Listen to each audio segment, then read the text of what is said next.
With West Ham United not fazed by Europa League knockout football, a third straight season in European football for the club, that best run in history. They're certified European champions. The question is, can they go one better this year? It's the last 16 of the Europa League, live on Talksport as Freiburg host West Ham, with the former England striker Lianne Sanderson and Talksport Sam Matterface. Hugh, thank you very much. It wasn't long ago that there was a whiff of revolt in the air at West Ham United, but in the university town of Freiburg, southwest Germany, protests have been quelled and the focus has turned to passing the latest exam. 8 matches without a win led for demands to do better, but after Premier League victories over Brentford and Everton, the gaze turns back to Europe and to Germany. And German might just be David Moyes' specialist subject. West Ham graduated through the group stage top of the class, in no small part thanks to home and away victories over Freiburg. But the Germans won their other 3 home matches in the Europa League, and on Friday night they frustrated Bayern Munich here. They are a club that play the underdog very well. They have a reputation in Germany of pulling tough situations back from the brink, a bit like those at the nearby university who are predicted to fail, cram and ace their final exam. Referee tonight, Alejandro Hernandez, who once failed to give a goal that was a goal in a game involving Barcelona. Tonight he will take charge of Freiburg against West Ham. A third meeting of these two over the course of this season. They met twice in the group stage. Victory on both occasions for West Ham United. Unchanged, apart from the goalkeeper from the weekend victory against Everton. And Freiburg with white jerseys with red sleeves, red shorts and red socks, attacking the goal away to our left. We'll watch West Ham all in blue kick off in the first half. Atabolu, Sedilia, Ginter, Gulda, Gunter the back four. Höfler in midfield with Doan, Eggestein, Horla and Grifo on the flank behind Salai in attack. And West Ham United already on the offensive with the ball cleared upfield and over the halfway line. So, Lianne Sanderson, European night's always special, but how do West Ham make it 3 wins on the spin against Freiburg? Here's an early chance into the box, goes towards Salai, who gets challenged by Sofau as the ball comes down the right-hand side and into the area. Yeah, you can see in this competition you have to stay switched on. We saw last year in the Conference League when Aaron Cresswell got sent off in that game, and they can create an opportunity for Freiburg at any time. We've mentioned it, Sam, 2 games, 2-0 and 2-1. It wasn't like the easiest games for West Ham, so they need to stay switched on. Well, Freiburg have started on the front foot. They have a corner over on the far side, which is whipped in towards the near post. It's headed away by Emerson. Then Kudus will scramble it clear towards the halfway line. It's a tightly packed stadium, the Stadion und Winkelsdorf, and it's got 2 tiers all the way round. The grass looks a little bit patchy, it must be said, and I'm sure that West Ham United would love to escape from here with a victory tonight to take back to London next week. A minute and a half played. West Ham attacking the goal away to our right. Atabulu, the goalkeeper, has it at his feet for Freiburg. Inside the area, just takes a couple of steps to his right. All in grey today. And then threatens to kick it, waits, invites the press from West Ham that isn't forthcoming. They're not overcommitting here. And Freiburg will play out from the back. One thing I think West Ham fans can be excited about is these 4 players, Bowen, James Ward-Prowse, Mohamed Kudus and Paquetá. Once they get going, they're interchangeable. You can see James Ward-Prowse early on dropping into that 9 role, Jared Bowen equally comfortable dropping in the 10. And I think the interchangeability between those players is really key. But then at the back, with Zuma and Sufal, they need to make sure they sharp in those situations, because you can't be leaking goals within this competition. Sofau sends the ball in towards the edge of the area. It's chested down by Souček inside the box, right at the top of the 18-yard area.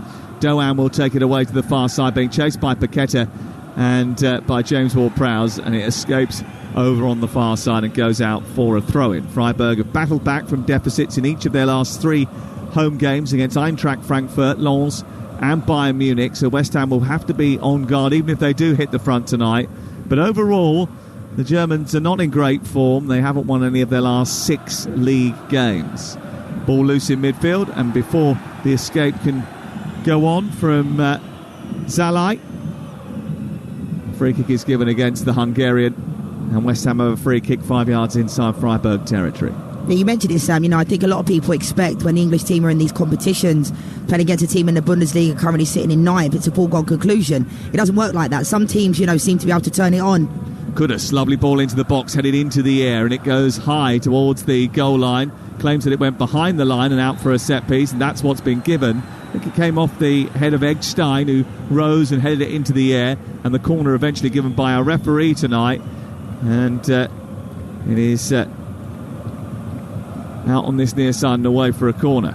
This is where I think West Ham can really capitalise. James Ward-Prowse's got one of the best deliveries probably in the world. His delivery is fantastic, and he makes taking set pieces look so easy. I think someone that's really underplayed within the men's game of late. Most of them struggle to beat the front post, and it always astounds me. Here is Ward-Prowse, right-footed, arcing the ball away from the goalkeeper towards the penalty spot. It's a strong header away. He's already pushing and shoving inside the penalty area. And that header from Ginter is irrelevant, but it was a strong one. Souček, who was penalised inside the box for pushing over. He crunched into the back, I think, of Höfler. Yeah, definite foul. Good delivery from James Ward-Prowse. Ginter was in the right area. Definite free kick in the end from Souček. And Freiburg have the ball again. The captain on this near touchline. Gunter tries to send it forward. Grifo retrieves it as it escapes off the perimeter of the pitch towards the technical area. There's a huge technical area down below us, which is being patrolled at this moment in time by the manager of Freiburg, Christian Streich. And what they do, Freiburg, is carry an attacking threat, Lianne. They are the competition's top scorers. West Ham have to be alert to that, or were the top scorers in the competition before Liverpool started today. Yeah, they do have to be alert, and obviously Grifo scoring as well from set pieces, being really dangerous from those areas, not to give away cheap free kicks. And we know, again, like I said, within these competitions, teams sometimes come alive. Ball sent from the left-hand side of the West Ham half, right-footed into the box, arcing towards the penalty spot. Up went Eggstein to try and win the header. It's out of play towards the far side, recycled by Sibilia, eventually smuggled away by Mavropanos, and then upfield by Kudus, and it's cleared away through the middle by West Ham United. Ball bounces on this near touchline. Grifo heads it into the air. Bit of head tennis going on in the middle of the park. James Ward-Prowse scrapping for the ball right on the edge of the centre circle. It goes back to the heart of the defence, and Gulda, and then across to Ginter. Ginter up high towards the right-hand side. Sibilia comes forward once again. In it goes to Eggstein, and then all the way back to the heart of the defence once more. West Ham's back-to-back wins in the Premier League just tempered the irritated sentiment that seems to cloak them constantly. Back up to 7th in the league. Moyes yesterday suggesting he believed that he thought his team were just about to return to where they should be. Yeah, it's difficult. It's interesting to know, I've said it many times before, I think the disconnect between the fans, but I think West Ham right now, they're in a good place with regards to in the Europa League, sitting in 7th. I think if you asked a few West Ham fans a few years ago if that was going to be a realistic expectation when the European trophy, and then to be in the Europa League and to be in 7th, I think a lot of them would have bitten your hand off if you would have said that. But performance-wise, I think the fans just want a little bit more. I think they've got players. We're seeing 6 minutes into the game, Sam, the work rate of James Ward-Prowse and Jarrod Bowen. Every time the ball goes back, I question their work rate, obviously, against Arsenal and in those games, and I completely get it. Because losing is losing. We all hate losing, but it's how you lose. And it was embarrassing, those types of performances. But right now, 7 minutes into the game, they look really organised and compact in those areas and dangerous. When they do get on the ball, maybe they could catch Freiburg on the counter. Freiburg have dominated possession so far in the game. 75% of it has been for them, and they had a lion's share of the ball for 2 or 3 minutes before sending it into the far corner for Sibilia to chase. He didn't quite reach it, goes out for a throw-in, and Emerson will toss it in from the left full-back position. He finds Lucas Paquetá, who holds off Sibilia, tries to get down the right side. The ball goes out of play, and it's a Freiburg throw. West Ham weren't as convincing as the scoreline appears at the weekend. They won that game at Everton because basically the Toffees can't finish, and Areola played an absolute blinder in that game. David Moyes won't be wanting to give up too many chances tonight. No, for sure. And Areola's been fantastic, at times when he's been called upon. It could have been way many goals, more goals leaking than they had. And I think obviously in this competition we know Fabianski is that starting goalkeeper. Defence has been their Achilles heel, I think, over the course of the season. They concede far too many shots, West Ham United. They rank 19th in the league for shots faced at their own goal. And I think if you look at the number of goals they've conceded at this stage of the season, it's more than any other Premier League season in which they've competed in, which I think will be a concern for David Moyes. That is something that they're going to have to plug if they want to compete for sixth place, as they do, and in this trophy. Away to our right-hand side behind the goal, Freiburg. The support in white shirts, lots of them with white tops on over whatever it is they're wearing, to ensure that they're visible behind that goal. They're bouncing in unison as they try to provide the soundtrack to what they hope will be a famous victory tonight. 9 minutes gone. Paquetá has it far side on the left, cuts him towards the edge of the penalty area, tries to play a reverse ball into Bowen. It's cut out on the edge by Ginter and then cleared out towards the far side. Eggstein leads the attack. Salah picks it up, turns, looks forward, sweeps it out towards the near touchline. Taken down by Gunter, and then infield to Grifo.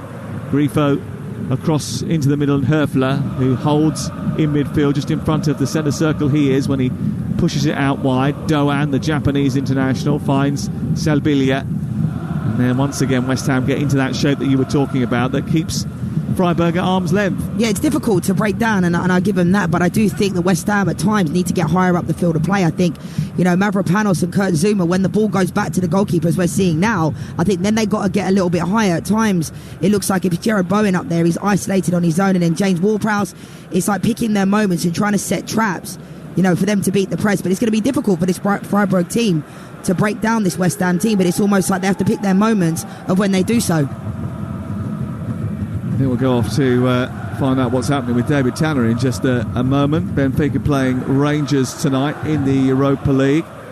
We've also got Conti Cup action this evening with Manchester City taking on Chelsea, the winners of whom will face Arsenal. Ball sent wide towards the right as Freiburg look at it. Collected by Silbilia, who's had a lot of the ball so far in the game. He came through the academy, which originally was headed up by Christian Streich. West Ham reached the semi-finals in this competition in 2022. Those two games against Eintracht Frankfurt were rather disappointing. They won the Conference League in 2023. What a game that was. What a night that was in Prague. And they won another strong showing in Europe. Ball sent wide, out towards Silbilia. Won by Edison Alvarez. Up to Paquetá, who feels he was felled by Silbilia. The referee says he wasn't, and they look to come on the attack here. Höfler sends it out far side. Silbilia's got it once again. Salah is moving up towards the edge of the area as Freiburg come forward. West Ham backpedal and get into shape. It's picked up on the right hand side by Salah, who sends it to Silbilla. Moller is waiting in the centre for the cross, but Salah is well outside the penalty area here.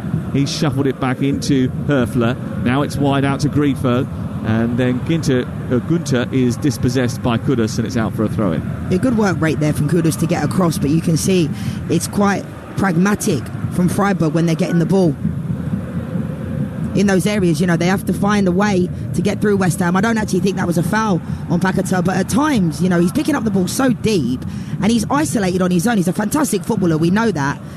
Commentators curse as he gives away the ball, but he is very good on the ball, but at times he's so isolated, and I still think West Ham are sitting very deep. They started the game with Bowen and James Ward-Prowse kind of pressing from the front, but right now, that for me, they're sitting too deep and inviting the pressure on. Doan down the right hand side, weaving his way to the left edge of the area, tries to strike. It's blocked by Edson Alvarez, and it's repelled to the midway point of the Freiburg half, but it's all Freiburg at this moment in time. 81% possession of the football so far. And whether you're home or away, or whether you're a big team or a small team, 81% possession for your opponents is never attractive. Unless, of course, you nick an away goal. Here's David Tanner watching Benfica Rangers. And it's Benfica 0, Rangers 1, Sam. Rangers were battered for 6 minutes, then went up the park for the first time. A terrific cross from the left, cut back by Mohamed Diomande. And there was Tom Lawrence with a terrific header from the penalty spot. Incredibly, it's Benfica 0, Rangers 1. Panos steps out for West Ham, 0-0 in Germany. Kudus takes it on. Remember, Liverpool victorious tonight. Brighton absolutely pummeled away in Rome. And Aston Villa 0-0 in their game with Ajax in Amsterdam. The second leg's next week, the same time. Here on the left-hand side, Grifo has it, right-footed cross into the box. Mavropanos reads it, volleys it away from the dead centre of his own penalty area, up towards Jared Bowen, who wriggles away from one challenge, and he looks at the referee and says, I'm pretty sure that Gulda tugged me back there, and Alejandro Hernandez eventually blows his whistle and gives the free kick to the English side. And for me, that should be a booking. You know, it looked like Jared Bowen did really well to spin Gulda there. It was 3v1 and he had no right to really come away with the ball, but I think that's a booking. You know, they looked like they could have been away and potentially on a break. Yeah, it's on the halfway line, but it kind of stopped him in his motion. Yeah, well, that is the definition of breaking up a promising attack, isn't it? That should have been a yellow card. 14 minutes gone, and it's Freiburg 0, West Ham United 0. Lianne Sanderson alongside me, Sam Matterface in the commentary box. We bring you live action from Germany tonight. And West Ham United hoping to continue their good record in Europe over the last couple of years. Souček fighting to try and get hold of the ball with Höfler. Höfler went down pretty softly after using his body to outmuscle Souček. As Souček went round the other side of him, he just seemed to throw himself to the ground. Yeah, I mean, Souček, as soon as you put your hands on another player, you know they don't need a second invitation to go down. It was soft, but he did pull his shirt. But with Souček as well, I mean, we talk about strength in depth. You know, you look at this West Ham team and Calvin Phillips, since he's come there, you know, I said I had no doubt that he would be great, and now he's on the bench and he hasn't really got off to a great start in his West Ham career. And obviously Alvarez and Souček are playing in those positions that I expected at least Calvin Phillips to get a run of games, you know, and kind of cement that spot down. I'm sure that's what West Ham were thinking as well when they got him in. It's been fascinating over the last couple of weeks to watch, because James Ward-Prowse has been playing alongside Alvarez, then he's been switching with Souček. Souček's been playing as the number 10 recently. That's why he's crashed in with so many goals in the last few matches. He's done brilliantly in terms of his goal scoring output, but tonight it is Souček alongside Alvarez in the heart of that midfield, as you say. Ball whipped in towards the near post by Freiburg, who come on the attack. Eggstein has it edge of the area, tries to nudge it back down the right to Salai, doesn't quite reach him, and it's cleared away out on the far side by West Ham. Ward-Prowse scurries to the touchline under pressure from Doan, and then from the left full-back area it's clipped forward by Emerson into the chest of Bowen, who quickly nudges it back to Paquetá. He then returns it to Bowen now, who's got 4 red shirts in front of him and not much help, but he runs down the left channel waiting for those to arrive. Kudus is coming inside the penalty area and Bowen shoots from a near impossible angle. He hits the target, but it's a very comfortable save by Noah Atabulo. Yeah, I mean, he had every right to take the shot on. It was an acute angle from the left-hand side, but there wasn't really much on for him. I think that's a bit of a concern for me. Every time the players are getting the ball, they're quite isolated. Jared Bowen in that area, Paquetá when they're picking up the ball, and I still think, like a lot of teams in the English Premier League, are lacking that out-and-out centre-forward. I still think, obviously, before certain players signed for West Ham, Mikel Antonio, there was a lot of focus on him being up there on his own and quite isolated, whereas right now, you know, they've got excellent ball players on the ball, but at times they're getting the ball and there's not really many options. You know, Kudus is tucking in on the right-hand side, doing a really good job organisationally on this right-hand side, but the attack, they're quite isolated when they pick up the ball. West Ham used to benefiting from set pieces themselves. They'll be wary not to give away too many to Freiburg tonight. Their Italian international winger Vincenzo Grifo, one of the best set piece takers in the Bundesliga for years.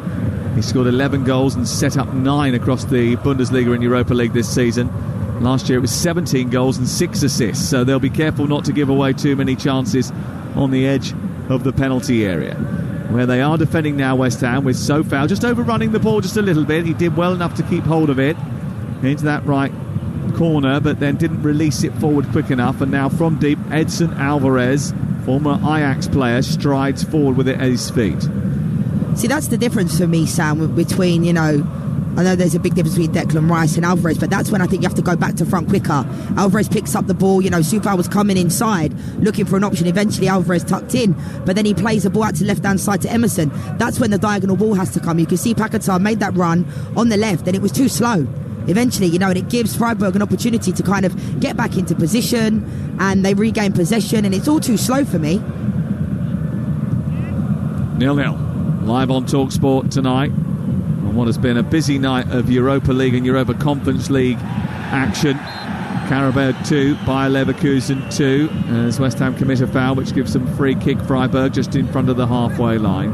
Roma beat Brighton 4-0. Sparta Prague beaten at home by Liverpool by 5-1. It could have been more. Rangers 1-0 up against Benfica. Marseille 0, Villarreal 0, AC Milan 0, Slavia Prague 0, and Freiburg 0, West Ham United 0. And that's our concentration tonight on Freiburg against West Ham for the third time this season. Doan into Sevilla, right side of the West Ham half. They play it down the touchline, a little flick off Emerson. It goes out for a throw. They take it quickly. Eggstein plays it into the centre of midfield, collected by Höfler, who turns under a little bit of pressure from James Ward-Prowse. They don't move the ball that quickly either, Freiburg, and slow up before they reach the edge of the area. A shot from distance from Eggstein is way over the top of the bar, and it's a goal kick away to our left to West Ham United. In the Conference League tonight, Ajax drew 0-0 with Aston Villa in the early kick-off, and any other big results that come your way we will let you know. Both Lianne and I were quite surprised to see Maccabi Tel Aviv beat Olympiacos 4-1 in Piraeus tonight. Yeah, that's crazy. And this is what these competitions can do, Sam, with regards to, the underdog. We saw Karabakh go 2-0 up against Leverkusen then pull it back.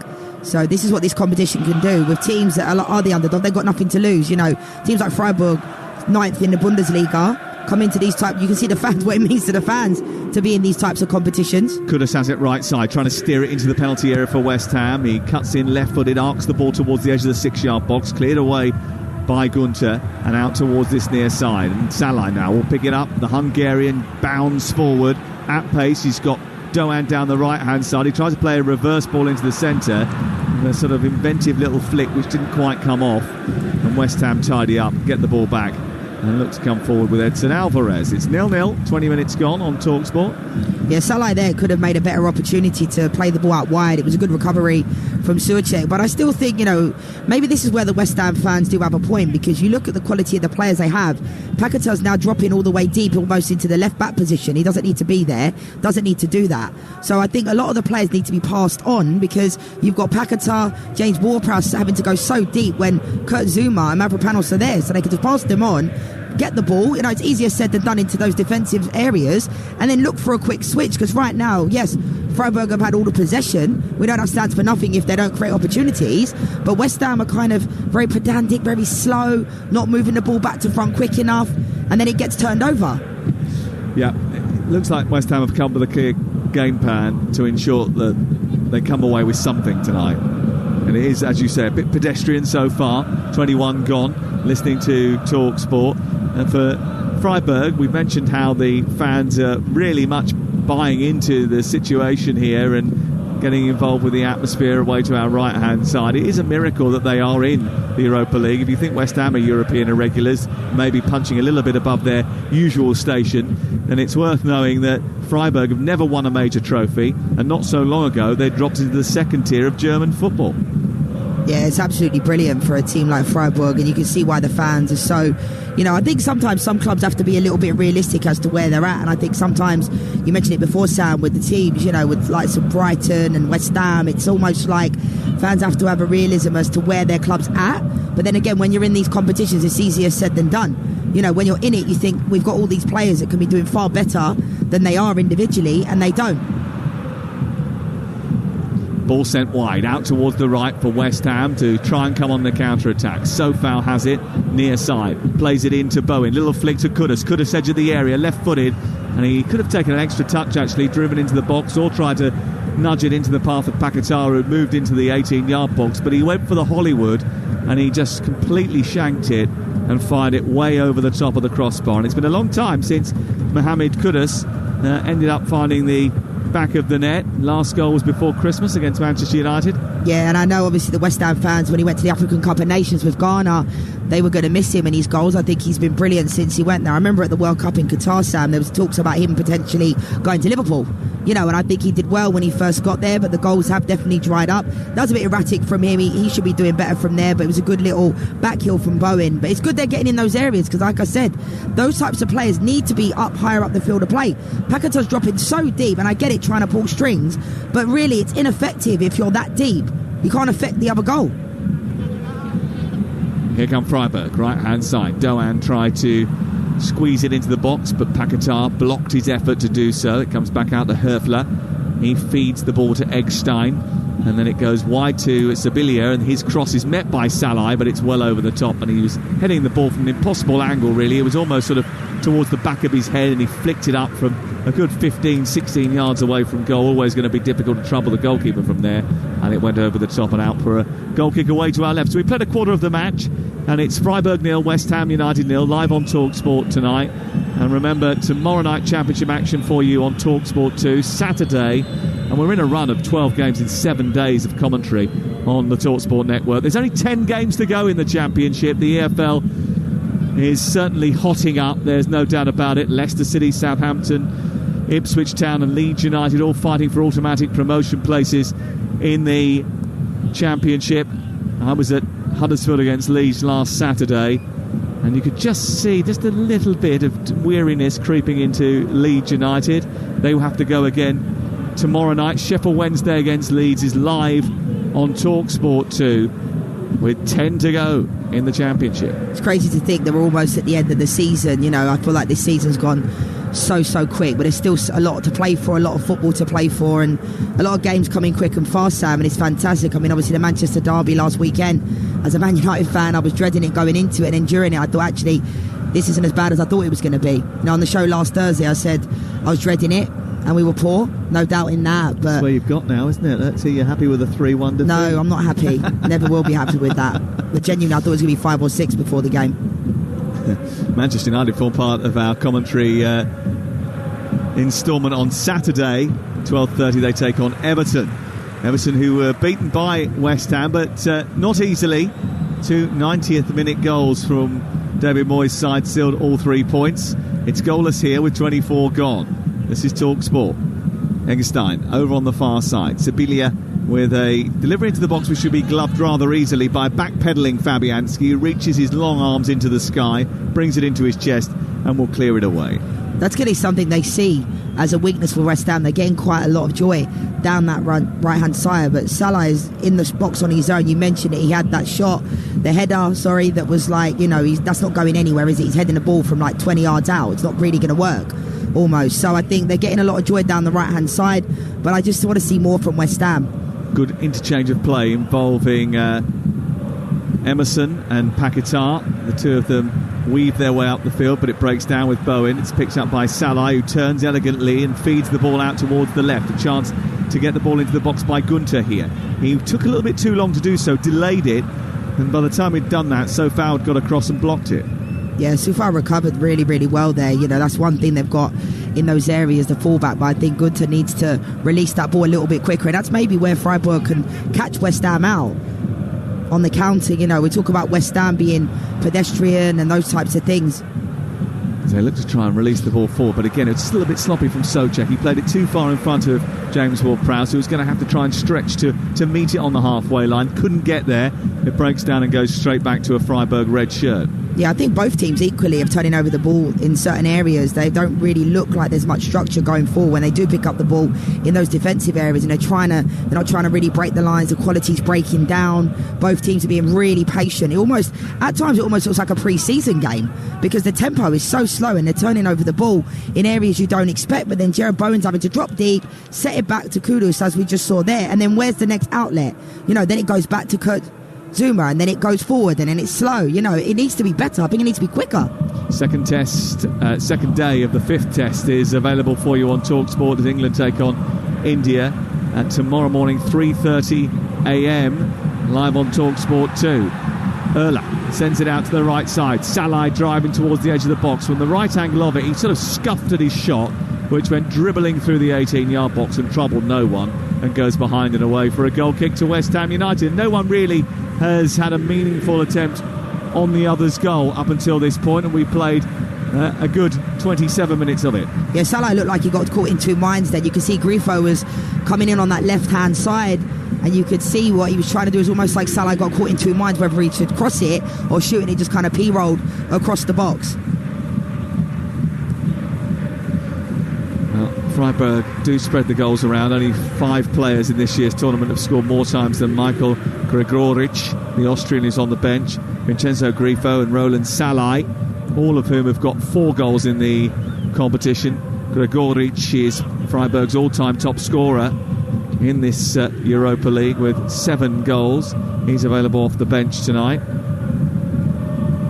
Here is Alvarez, over halfway into Paquetá. No coincidence, I don't think, Lianne, that since Paquetá has been back, the performances have improved for West Ham. Yeah, he's a top player. I mean, with the ball at his feet. And I think it's unfortunate for teams like West Ham because it's inevitable. I think he will eventually leave. And it's a shame because you look at players like Declan Rice, you know, give Declan his dues. He stayed there for as long as he could, and then he's moved on. Well, 1-2 on the edge of the box with Souček. Almost came through, does come through to Bowen, who tries to return it from Kudus. It's a little bit desperate from Freiburg to get it away, and West Ham just putting a little bit of pressure on here. Ward-Prowse on the right. Paquetá takes over. Sofal makes an inside channel run. He gets to the byline. The cross comes in. The ball went out of play, did it? It was flicked by Souček just in case, and eventually the assistant on this near side gives the goal kick. Freiburg 0, West Ham 0.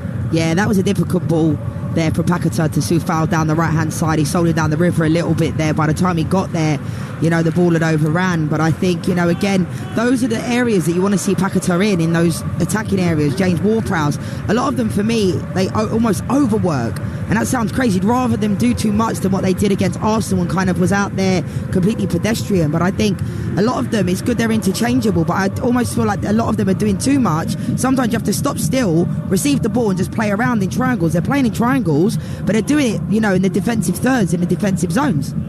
I think once the game settles later on, we might see a little bit of movement of position here with maybe Kudus going out to the far side, the left, Bowen coming out to the right, and Paquetá wandering into the centre and playing as the false 9. We'll see what happens, because I think he is more effective when he is playing in that position or in the centre where he can feed Bowen, who's brilliant coming down the right-hand side. At the moment, Bowen the point man. Half an hour gone. Freiburg 0, West Ham United 0. West Ham decked head to toe in sort of dark royal blue tonight, which is a little bit too Chelsea for some of their fans, I think.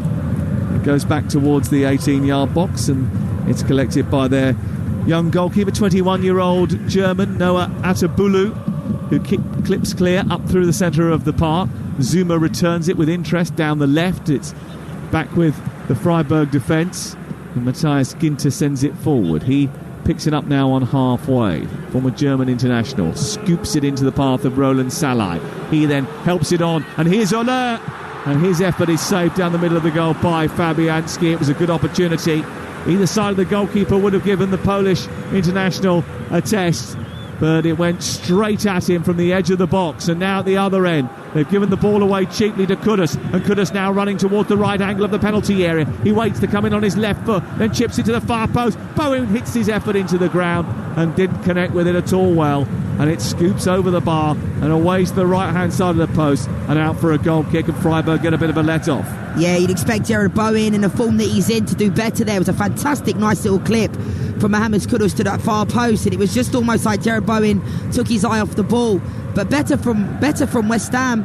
They're lucky that Haller there almost put it in the back of the net himself down one end. You know, Fabianski, by the time it got to him, it was a bit of a P-roll, but he didn't really catch it that well. But you can see Freiburg are getting in behind, they're possessing the ball.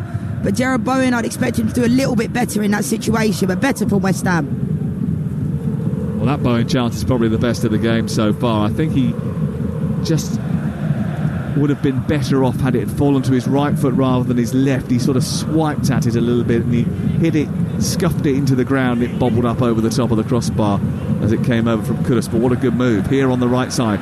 Sibilia trying to get it into the box, and it's given away by Alvarez, and Doan has picked it back up again, edge of the area. Souček comes across and covers, and the ball bounces into the midpoint of the West Ham United half.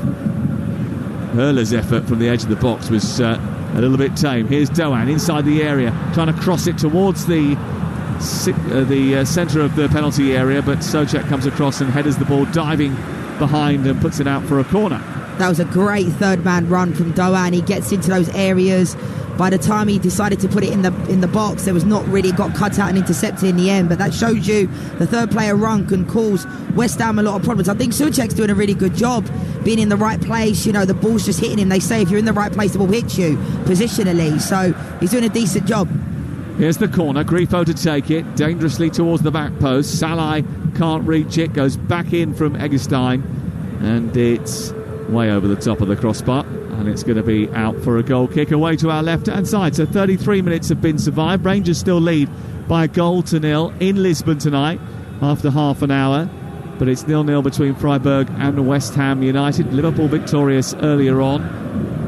Aston Villa drew 0-0, and Roma absolutely tonked Brighton 4-0. See, this is an example, Sam, of where I think West Ham have to do better. They're possessing the ball, but it's so slow and they're causing their own problems. You know, there's times when James Ward-Prowse, he's dropping into the pockets and then he's gone backwards and then they've gone backwards and then Kurt Zouma ends up having to play, you know, a really poor ball back to Fabianski. Doan running forward through the middle, gets the second bite at it because he skips past the challenge of Mavropanos. The referee says continue.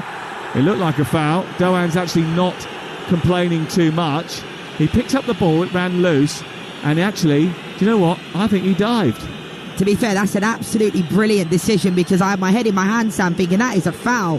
Mavropanos clipped him, and then when you see the replay, absolutely brilliant referee. He should be booked, Doan, almost. It's a dive for sure. Absolutely, and the Freiburg crowd certainly not too happy about the suggestion that it was a dive. See, that's the problem though, Sam, with a lot of modern day footballers, you know, because I thought it looked like a foul. If you're at the game, you're probably thinking it is a foul. When it's your team, you always think it is, but that looked like he got clipped, but he completely sold it. Yeah. Fantastic referee. Well, he's too good at diving, is that what you're saying? Yeah. But we're often critical of these referees, which, and rightfully so, but I think when they get it right, you've got to give them credit as well. Absolutely. Here on the left-hand side, Grifo's got it again, moving towards the edge of the area, cutting it on his right foot, trying to shoot the ball, doesn't get any power behind it. It's nudged away by Mavropanos. Bit of Freiburg pressure here as they come down the right-hand side. 10 minutes before the break, 0-0 the score. It's picked up by Doan and sent back into the path of Hofler. Hofler sends it wide to Doan once again, and then it goes all the way back to Matthias Ginter, and Freiburg are able to clear from deep inside their own territory. There's a slip there. Adson Alvarez wanted to capitalise on it. The referee's blown the whistle now. The Mexican suggesting that there was no foul. Höfler certainly not convinced. He thought he was clipped. Yeah, that is, I mean, there's not really much in it. It took a while. It seemed like it took an eternity for the referee to actually blow the whistle. But again, Alvarez coming out of that defensive role, trying to put the pressure on the front. To be fair, you've got to give West Ham a lot of credit for their work rate within this game. I think all the players, you know, they look organised, but they're just not, you know, keeping possession of the ball enough for me. Freiburg are having most of the possession. It's very pedestrian. Both teams, you're right, Sam, like you said earlier, look like they've come here with a certain game plan in mind, that they're going to, you know, they're not really putting a lot of purposeful passes together. They're okay to have the ball, but they're not penetrating through the middle. They're not really, you know, moving in the final third with any type of conviction or speed of play. No, I think both teams will be happy if it ends up going back all square to the London Stadium, because Freiburg will believe that they can get something on the counter-attack, and West Ham will believe that they can, with the onus and the support behind them, take advantage of being at home next week. That game will be live on Talksport, 5:45 next Thursday afternoon. Ball swept up by Mavropanos into the right fullback position. He hammers it up towards the halfway line. Bowen was going to try and ride that, but Gulda was there to head it clear. The ball bounces in midfield and it's picked up by Eggestein. All action moving forward from right to left towards the left side, and he feeds the ball into Gunter. Gunter's cross is big, heavy, way over the top of everybody inside the area, and it goes out of play and away for a throw in the left fullback position, and it remains goalless. Yeah, as Gunter looks up into the sky, he knows he overhit the ball, wasn't the greatest of balls into those areas. And you touched on it earlier, Sam, with regards to both these teams being okay with it being a draw. I never understand that, because I think these games for West Ham are winnable for sure, and it's not a foregone conclusion that when they go back to the London Stadium it's going to be, oh, you know, West Ham, look at Roma tonight versus Brighton. You know, these teams can beat these teams. So for me, if I'm a West Ham fan, I'm thinking, you know, let's go in for this one. Let's at least try to win the game. It's winnable. They're on a decent run of late, back-to-back wins, Brentford and Everton. So, you know, individually, they've got good enough players. Doan has it on the right of the West Ham penalty area, feeds it into Grifo's, ball round the corner, almost reaches Eggestein. There's a little bit of a scramble, and Zuma has to hook it away from the onrushing Salai, and it goes out of play and away for another corner to Freiburg. 0-0 the score. The Freiburg fans with a ripple of applause and a smile on their face, as they know every time the ball goes up for a corner or a free kick, they've got Grifo. Yeah, I mean, it's an opportunity, and again, you know, Zuma's at like 6s and 7s. I mean, it just takes one opportunity for them to put it in the back of the net. It's going to be Gunter, actually, who sends this one in, left-footed. It's headed into the air, and it's a poor delivery and the concession of a goal kick. What a waste. It just blows my mind. I touched upon James Ward-Prowse earlier, how fantastic his delivery is, but I just can't understand how a professional footballer, he's just hit it to the edge of the 18-yard box from a corner, Sam. Like, it just blows my mind. It literally hit the edge of the 18-yard box. You're talking 12 yards. Oh dear. Kurt Zoom has given the ball straight to Doan after the goal kick, but they won it back because Doan slipped. That was fortunate for West Ham. 7 minutes before we get to half-time, and it's 0-0 between Freiburg and West Ham. Ball is out of play over on the far side, left of the Freiburg half, right by the touchline. Paquetá picks it up, runs through the centre circle, needs a bit of help. A little back heel, he's getting tracked and pushed and pulled by Salai. Maybe in a position which you would deem too deep. Kudus gets the chance to run at Gunter now, down the right side. Almost bamboozled himself, then couldn't come infield, ran into Eggestein, and then he manages to clear. Kudus wins it back again. Freiburg can't get it out of their own half at this moment in time. The thing with this formation from West Ham as well, I love it when players are interchangeable. I love that as a player when a coach gives you license to do that. But I just think it's unnecessary for players like, you want to see Paquetá higher up the field of play. You don't want to see Souček higher than him 9 times out of 10. And I'm seeing that in this game. I understand as a player like Paquetá, he wants to be on the ball all the time. But sometimes let Souček do that. Let Alvarez do that. You get higher up the field of play with Bowen and James Ward-Prowse. First yellow card of the game is going to go to Kylian Sildilia, and I think that was probably a totting up process, really, because you remember early in the game you said that he should have been booked for a pulling back and a promising attack being broken down. That one on Edson Alvarez has warranted a yellow card, and it is a free kick to West Ham United. Yeah, I think Sildilia's accumulation of probably reckless challenges, but I think Alvarez did make the most of that one. I don't think players need to really roll 6 or 7 times when they get clipped, and that's what he did. How many times did you used to roll? Never used to roll, Sam. Never used to roll? No. I had this ability to be able to, my teammates used to say to me, why do you always hold your head when you go down and get kicked in the ankle? It was a weird habit of mine. It was almost like I'd go into almost like a cocoon every time I went down. But yeah, I don't like all that type of stuff, and I think in the women's game, I'm not just saying this, but get kicked, get straight back up, genuinely 9 times out of 10. Paquetá in midfield, gives the ball away, won by Vince Grifo, the Italian.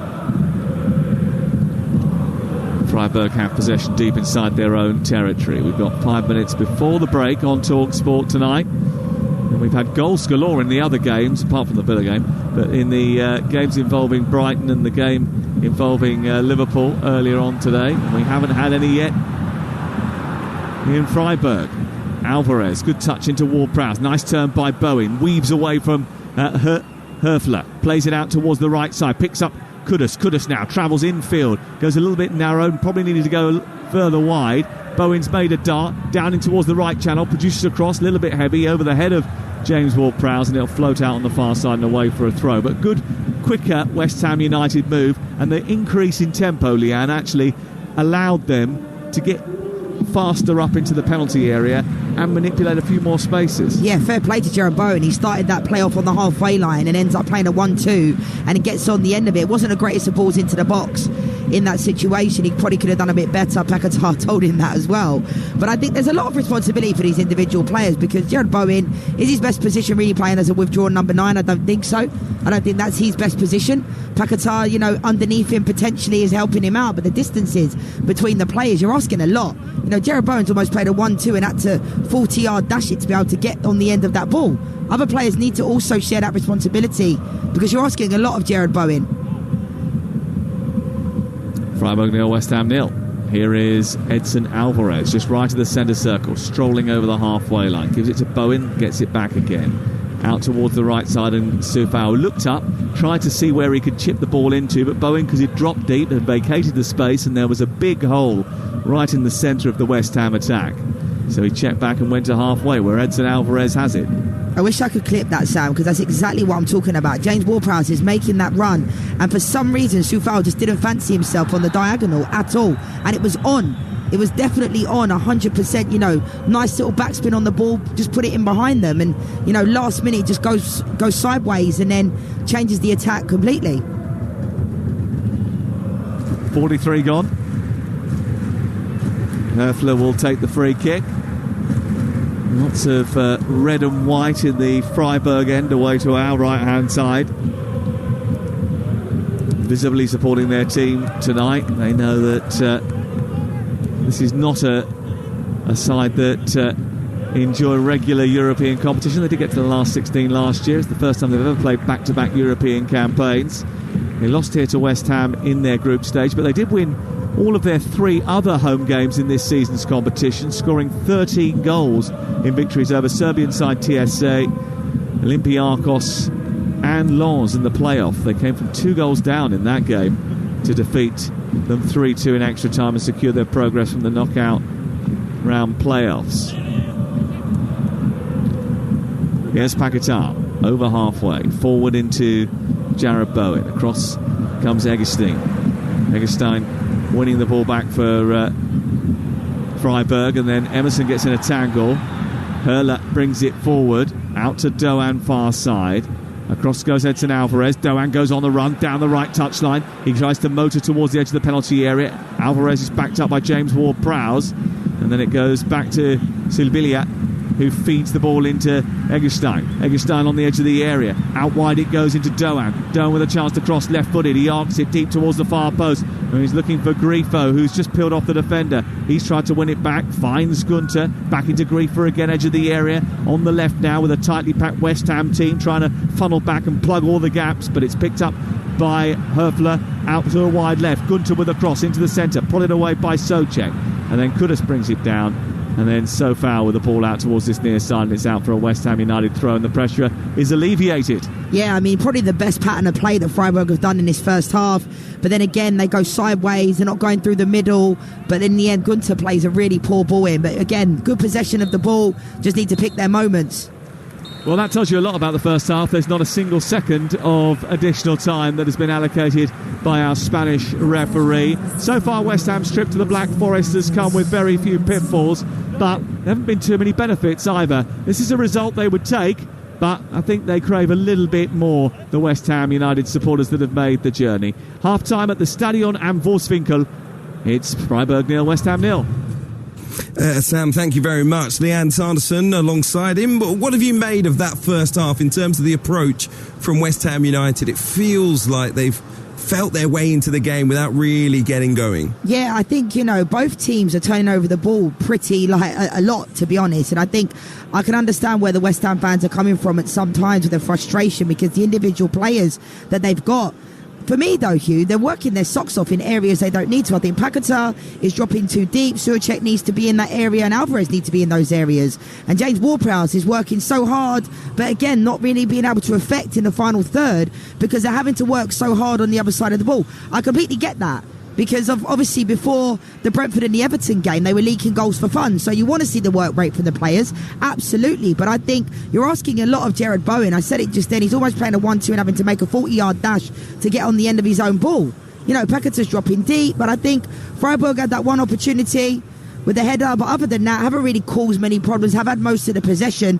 But I think with this West Ham team, I don't know why they don't try and win the game. Yes, it's only half time, but I just think with the individual quality of the players they have in this team, Kudus, Ward-Prowse, Paquetá, Bowen, they should be doing better, I think, when they're in the final third. But again, they look like they're running out of legs because they're having to work so hard on the other side of the ball. And I think Alvarez and Souček need to get, those players out of those areas because they become redundant if they're all in the same area, Hugh.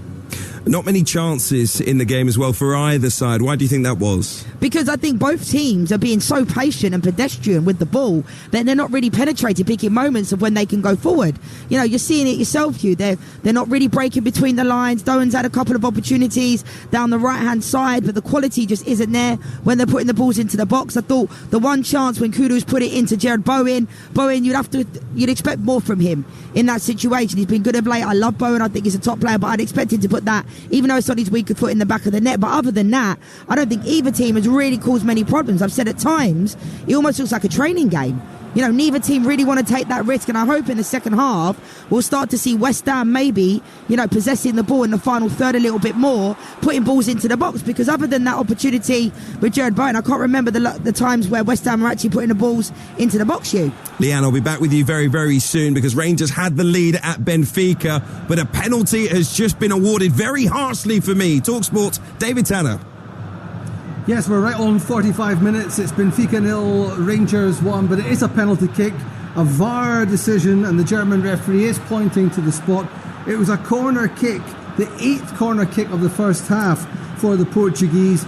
John Suter of Rangers headed the ball down. He had his arm up and he headed the ball onto his own arm. I think he makes himself bigger, so in today's rules it is a penalty kick, and it will be taken by the former Manchester United World Cup winner Angel Di Maria. He's stepping up at the moment. He's been involved in 9 goals in the Europa League at home so far. There's a pause in play as Jack Butland is being booked by the referee for gamesmanship. Angel Di Maria, who spent much of the game involved in that kind of thing himself, will now get the chance to bring Benfica level in the Estadio de Luz in the torrential rain. Di Maria chips and scores. So it's Benfica 1, Rangers 1 after 2 minutes of 5 added on in first half stoppage time. 1-1. Rangers, though, putting in the kind of showing that is familiar for them so far in European competition, battling throughout the evening and deservedly in the lead. But Benfica have come right back into it, and maybe they will push on after Di Maria's equaliser. David Tanner, thank you very much. I'll update you on the rest of Europe very shortly, but let's go to the Conti Cup semi-final. Chelsea started very well against Manchester City's women. Have they pushed on? Jeff Peters. Well, it is still Manchester City 0, Chelsea 1. That early goal from Lauren James inside 8 minutes. But in this second half, Manchester City have been so much better. They've come really close to an equaliser.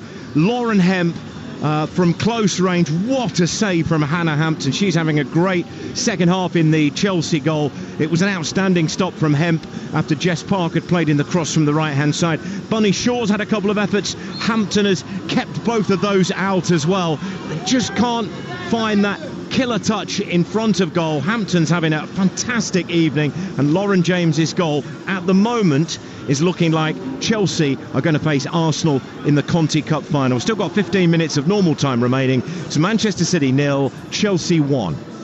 Jeff, thank you very much. So let me bring you up to date with the half-time scores in the Europa League this evening. AC Milan leads Slavia Prague by 3-1. The former Arsenal and Chelsea frontman Olivier Giroud with the opener. That's after El Hadji Diouf was sent off.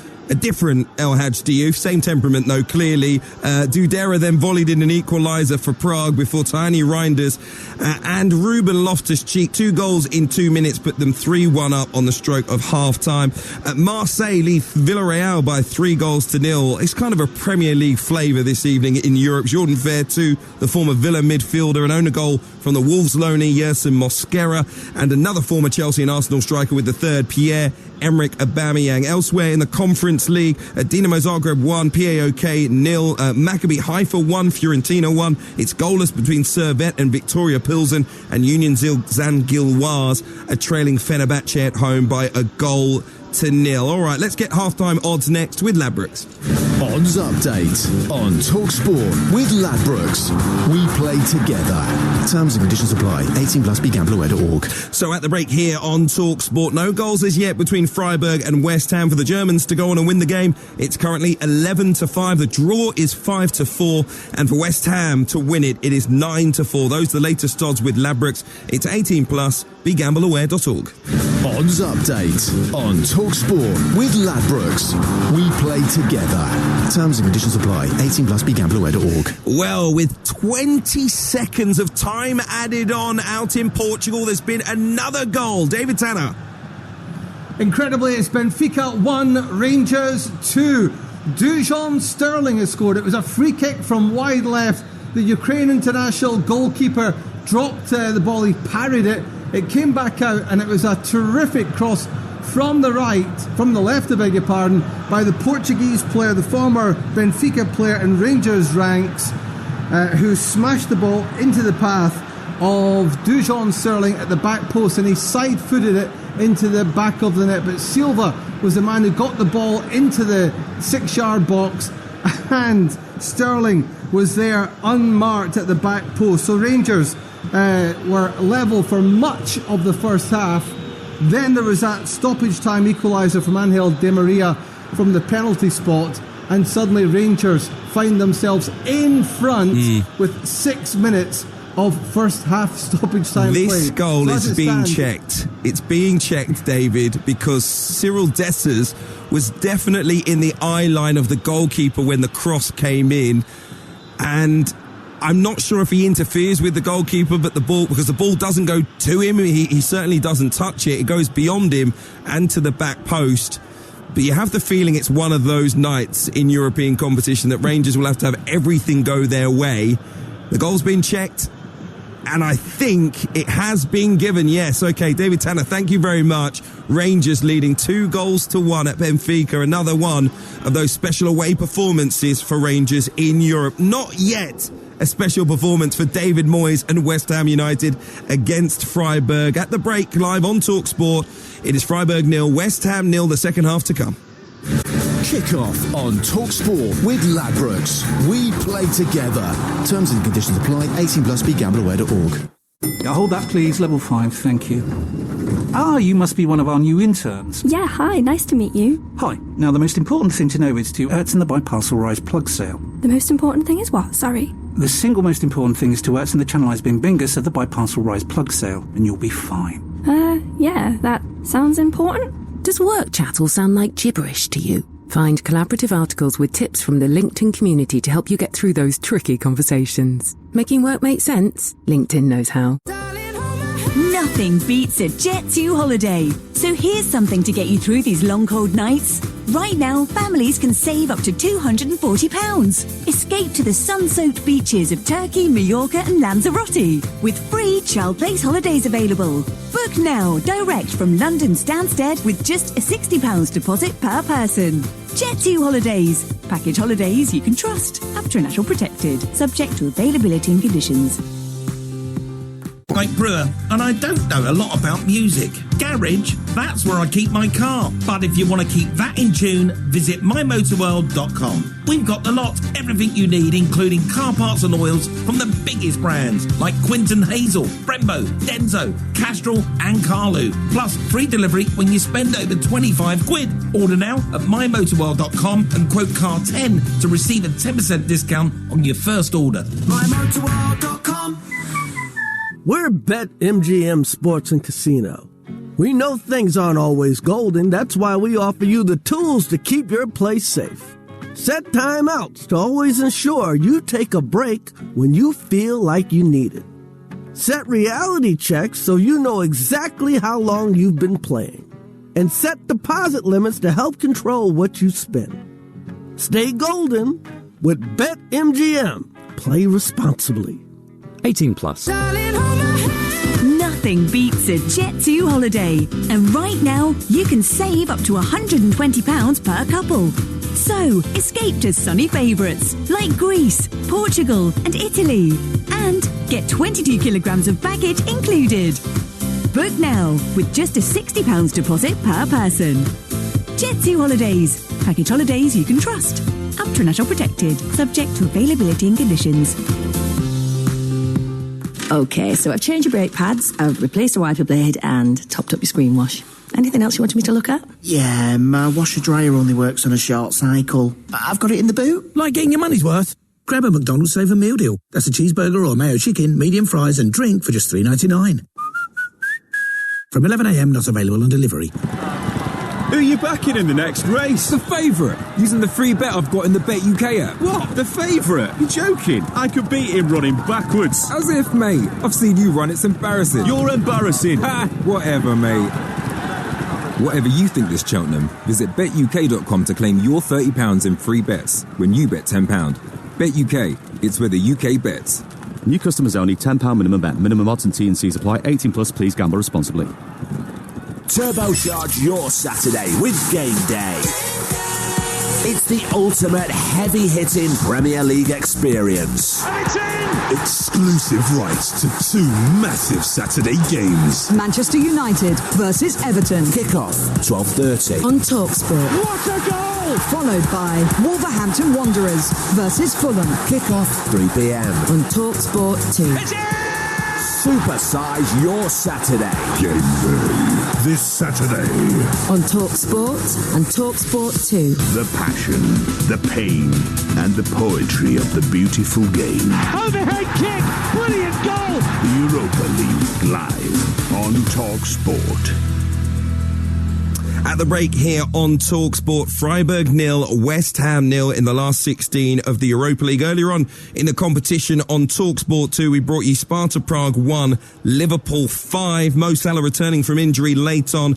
Ibrahima Konate went off injured in the first half. The Sunday session will come live from Anfield this weekend as Liverpool host Manchester City in a huge game in the Premier League. Also in the Europa League, by the way, Brighton are all but out after they were beaten 4-0 at Roma. Leverkusen came from 2 down to draw at Karabag, and earlier in the Europa Conference League, Ezri Konsa sent off as Aston Villa were held to a goalless draw at Ajax, who also had a man dismissed, and there were wins for Lille, Maccabi Tel Aviv and Molde. And at halftime in Rugby League Super League this evening, it is Hull KR 12, Warrington 18. The latest episode of Outspoken with White and Jordan's available at the moment. The podcast here every weekday to give you the very best of their award-winning show in one bite-sized chunk. On the latest episode, Jim and Simon discussing whether Manchester City are actually the best team in Europe. The phones lit up for that conversation after Simon's view on Manchester City's ownership model. They also spoke about Trent Alexander-Arnold's comment that Liverpool's success means more to their fans than Manchester City's. That's Outspoken with White and Jordan, available to download from wherever you get your podcast from. Subscribe now so you don't miss a thing. So at halftime, as I say, goalless between Freiburg and West Ham United. The home side actually had 62% possession in that first half, had 8 shots but only 1 on target. West Ham just 3 shots in that opening half, 1 on target as well. No real clear-cut chances. Maybe Mohamed Kudus and Jared Bowen could have done better with little half chances in that half, but they will have to improve if they're going to win the match this evening. Let's quickly look ahead with Lianne Sanderson. How do you think David Moyes would have addressed his side at half-time? Yeah, I mean, I think both teams have come for a draw, if I'm being honest. We said it during the commentary, but I think individually, West Ham, I think they need to get higher up the field of play. I think they're sitting too deep. I think the players have been interchangeable, which is great, but I want to see Paquetá, Jared Bowen, Ward-Prowse being able to kind of use their energy in those final third areas with Alvarez and Suacek kind of sitting a little bit more, you know? I think there's too much responsibility and the players are kind of running around at times, you know, wasting unnecessary energy. Yeah, you want the players to work hard, but unnecessarily, I don't think you want that. So I think West Ham could win this game pretty comfortably. I'm not sure why they wouldn't go out there to try and win the game. Maybe that's where the frustration for the West Ham fans is going, because it doesn't look like that right now. And remember, of course, West Ham United did play Freiburg in the group stage, won both of those games, and were probably favourites to do the same again tonight. 45 minutes and a little bit of improvement, and I reckon they could get themselves over the line. Let's get into the action then. The second half just about to get underway in the company of the former Lioness, Lianne Sanderson, and Talksport Sam Matterface. Yes, and Freiburg, a small but splendid-looking city close to the Swiss and French borders. Very much liked by Lianne because it produces a fine German wine. It is the wine-growing region, actually, of Germany, is Freiburg. Weingut Stiegler Chenin Blanc Trucken is one of your favourites, isn't it? Oh, I wonder why you asked me that at half-time. I thought you were going to bring me a glass, but clearly it's for you to mention it on your commentary. Yeah, and the West Ham fans who number 2,230 certainly have sampled a few of the local glasses, I think, during the course of the day. No changes at half-time for either of these two teams. Yellow card for Sildilia in the first half. The only disciplinary action that has been taken. So it is Atabulu in goal. Sildilia right back, Ginter, Gulda and Gunter across the back four.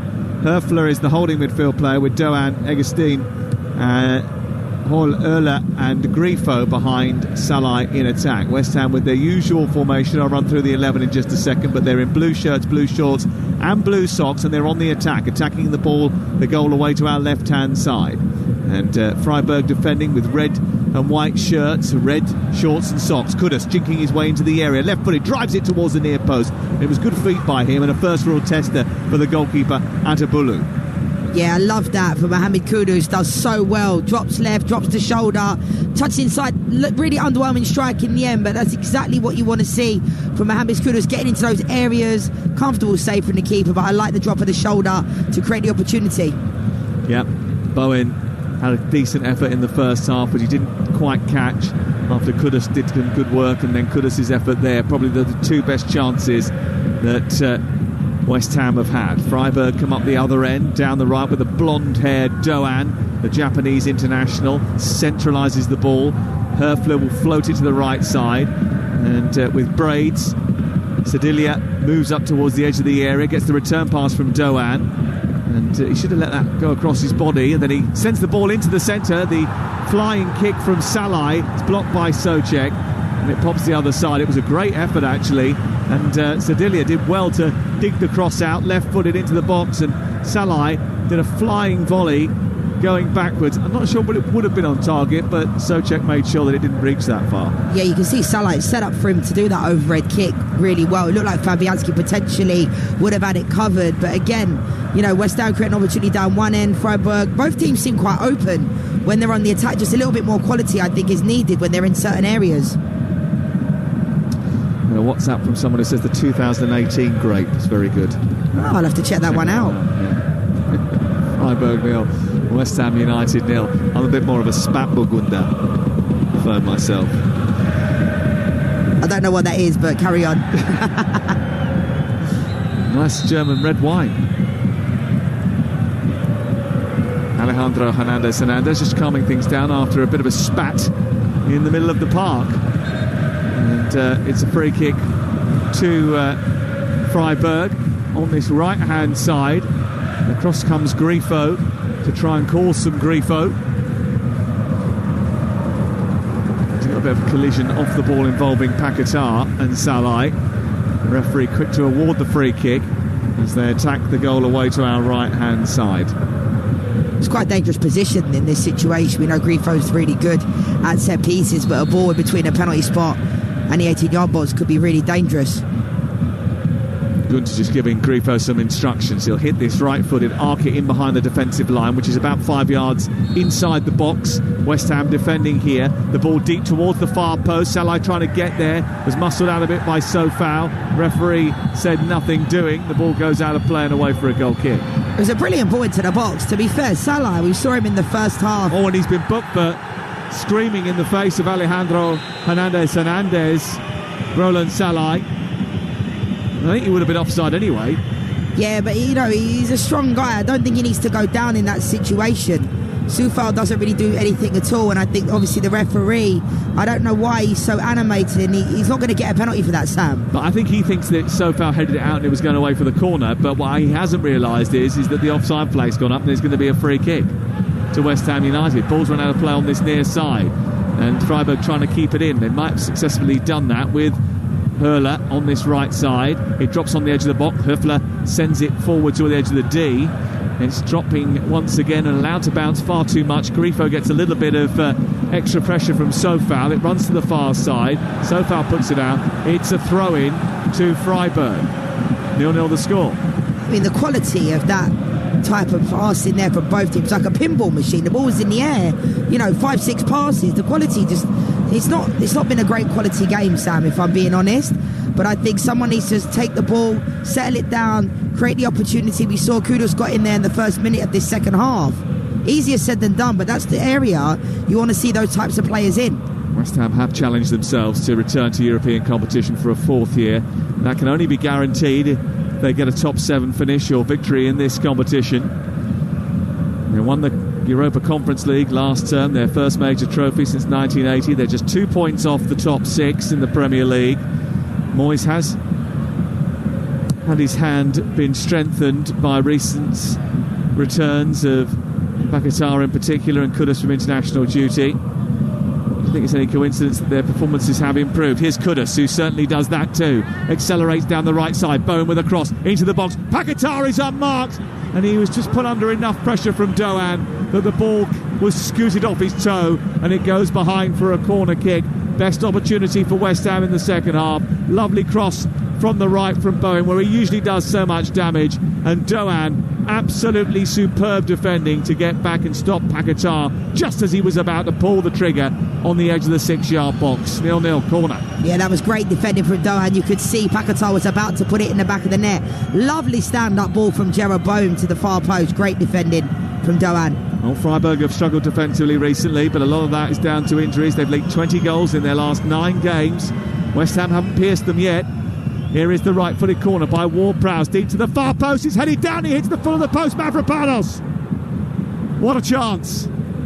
Brilliant deep delivery to the far edge of the 6-yard box. Mavropanos came in behind the goalkeeper and hit the foot of the post. When I first saw it, I was thinking I need to see this one again, because it looks like he probably should have done better in that situation, but I'm not going to make excuses for him. But the ball was quite close to him by the time it landed. He was about a yard or two away from the post, so it wasn't as easy as it looked in that situation, Sam. But again, fantastic delivery from James Ward-Prowse. And when you have those types of players in your team, it's a joy. As a centre forward, when you know the ball is going to come into those danger areas, it's a real good position to be in for West Ham when they've got a player like James Ward-Prowse and the way that the ability that he has on the ball. Ward-Prowse again trying to get in front of Eggestein. He plays the ball up to the edge of the box, and it's played in by Kudus, who lost it, won it back again. He's got it back again after fighting for it inside the area. Right footed shot, blocked by it. Eggestein comes back to Sofau. He cracks it across the floor, but it's well wide of the right hand upright and dribbles behind and away for a goal kick. 8 minutes gone in the second half, and West Ham have certainly shown more attacking teeth in the opening 8 minutes than they probably did in the first 45. Yeah, they have. And again, Sofau on the edge of the box there probably should do better, just snatches at it. But again, I said it in the first half, Sam, we're seeing these players now get into that final third area. That's exactly where you want to see Kudus. He's had a couple of really good runs in the second half, really causing a problem to that back line. 53 gone. Talksport live in the Europa League tonight. Rangers in front in Lisbon. They went 1-0 up, got pegged back, then scored again in the last few minutes of added time at the end of the first half in the Stadium of Light, the Estadio de Luz, as it's called, in Lisbon tonight. And victories for Roma and Liverpool earlier in the games involving English clubs. Villa drew 0-0. Here on the right-hand side, there's a poor delivery into the box by right-back Kylian Sildilia, and a bit of a waste of a Freiburg attack, and it remains goalless. Yeah, that's a poor ball from Sildilia in that situation. He knows it is himself. He doesn't need me to tell him. But on that right-hand side, a good delivery into the box could cause a lot of problems. But I think it's definitely been better in the first 10 minutes of the second half from West Ham, getting into good positions, getting into good areas. It'll be interesting to see, David Moyes maybe might start to make a couple of changes, bringing players off the bench, maybe Calvin Phillips being that pivot player that could come off the bench, to make some passes that can maybe, penetrate them going forward. Because right now, it's been better from West Ham, but we've not seen Gerard Bowen really touch the ball. And it's difficult when you're up front on your own. In those situations, I've done it myself, Sam, it's so hard because you're feeding off scraps at times, you're having to chase everything down. It's a really selfless role. We saw Mikel Antonio do it for so many years for West Ham, and after the games, remember in his post-game interviews, he could barely catch his breath because he was absolutely shattered. Yeah, well, he is on the bench tonight, available for West Ham United. You mentioned Phillips, Johnson, Cresswell, Ings, Ogbonna, all available for selection off the bench if required by David Moyes. Here is Doan switching the play towards the left-hand side as Freiburg come on the attack. Griefer with an effort from well outside of the usual shooting range, and he goes beyond the goal and away for a goal kick away to our right. At full-time in the Conti Cup, City against Chelsea. The winners are going to take on Arsenal. So who is it that provides the Gunners opposition in the final? Jeff Peters. Well, it'll be Chelsea who face Arsenal in the final at Molineux later this month. They beat Man City with an early strike from Lauren James, her 15th goal for club and country this season. Hannah Hampton made some crucial second-half saves as City pushed for that equaliser. It didn't come. There was one outstanding close-range stop to deny Lauren Hemp. Full-time, Man City 0, Chelsea 1. LJ on target again. Chelsea 1. And Manchester City part of our commentary this weekend. Big game on Sunday for you to follow. Yeah, I'll be doing that game, a Leyton Orient Tottenham quarter-final. You know, it'll be really good against Manchester City. It'll be interesting to see this season. You know, Emma Hayes, a lot of talk has been about her becoming the manager of the US Women's National Team. You know, she lost in the league to City a couple of weeks ago, but now they've beaten them tonight and they're into another final. Yep, and what are you going to do with your Mother's Day now? Because you forgot that it was Mother's Day, didn't you? No, I didn't forget it was Mother's Day. I forgot that I was working. Oh, yeah. Thanks for throwing me under the bus there, Sam. I haven't told her yet, but she'll come to the game with me. I thought we were friends. Just get her some flowers from the petrol station on the way back from the game. You'll be fine. No. See, you should have organised it earlier on Mother's Day. You've got to be prepared, you know. I'm taking my mum to Dancing on Ice. Do you do that, dear? Do you do Dancing on Ice? 57 gone. Freiburg 0, West Ham United 0. And West Ham United had a couple of good chances at the start of the second half, but nothing more than that to show for their trip to Germany so far. Although I think if it was to remain like this, to be satisfied, not pleased, satisfied, I think. This is Souček. Nudges the ball to the right as West Ham regain possession once again. I think they'll only be satisfied because I think if they did put their foot to the floor a little bit, Freiburg are there for the taking, aren't they? I think that's where the frustration comes from with the West Ham fans, and a few of them were tweeting me during the game, you know, and I looked at my half-time and I'm like, I get where they're coming from to a certain degree. You know, I don't think it's all David Moyes' fault. I think, you know, sometimes as a player you have to take responsibility as well. Could be in trouble here. Yellow card coming out for him for diving in on a tackle on Doen on the near side. It was a bit unnecessary, really, because the ball was, you know, near the halfway line, right side to the touchline. He's gone steaming in on Doen, and he's gone. Well, he's landed. His left foot has landed on top of Doan's foot, so it's a late challenge. It's a yellow card. Yeah, and completely unnecessary, really. I'm all for players, you know, trying to get stuck in. We saw one previously about 10 minutes ago when he did the same thing. He gave away that free kick on the right-hand side, and, you know, Grifo put it into the box. Maybe there's a little bit of frustration, you know, creeping in, because we can see Paquetá's, you know, his footballing ability is on a different level, and I think West Ham fans can see that. He brings that flair that he has within this team, but he will get frustrated because I don't think the players can match his ability that are around him. David Moyes is asking for clarification from the fourth official. As play continues, and Freiburg look to try and eke their way up the pitch. Away to our right, the ball is picked up by Grifo, who cracks it from 30 yards out. I mean, it would have to be some effort. It wasn't. It went about 20 yards over the bar and into the Freiburg fans away to our right-hand side. I mean, I'm not trying to be overly harsh, but I think as a professional footballer, you know how you strike the ball, the position of your foot, those types of things make a difference. And Grifo has just completely, you know, pommeled the ball, Sam, about 40 yards over. You know, other mistakes will happen, I get that, but I never understand, because you know, as a footballer, the techniques you use, that there's only one way that ball is going, and that's way over. You can see it.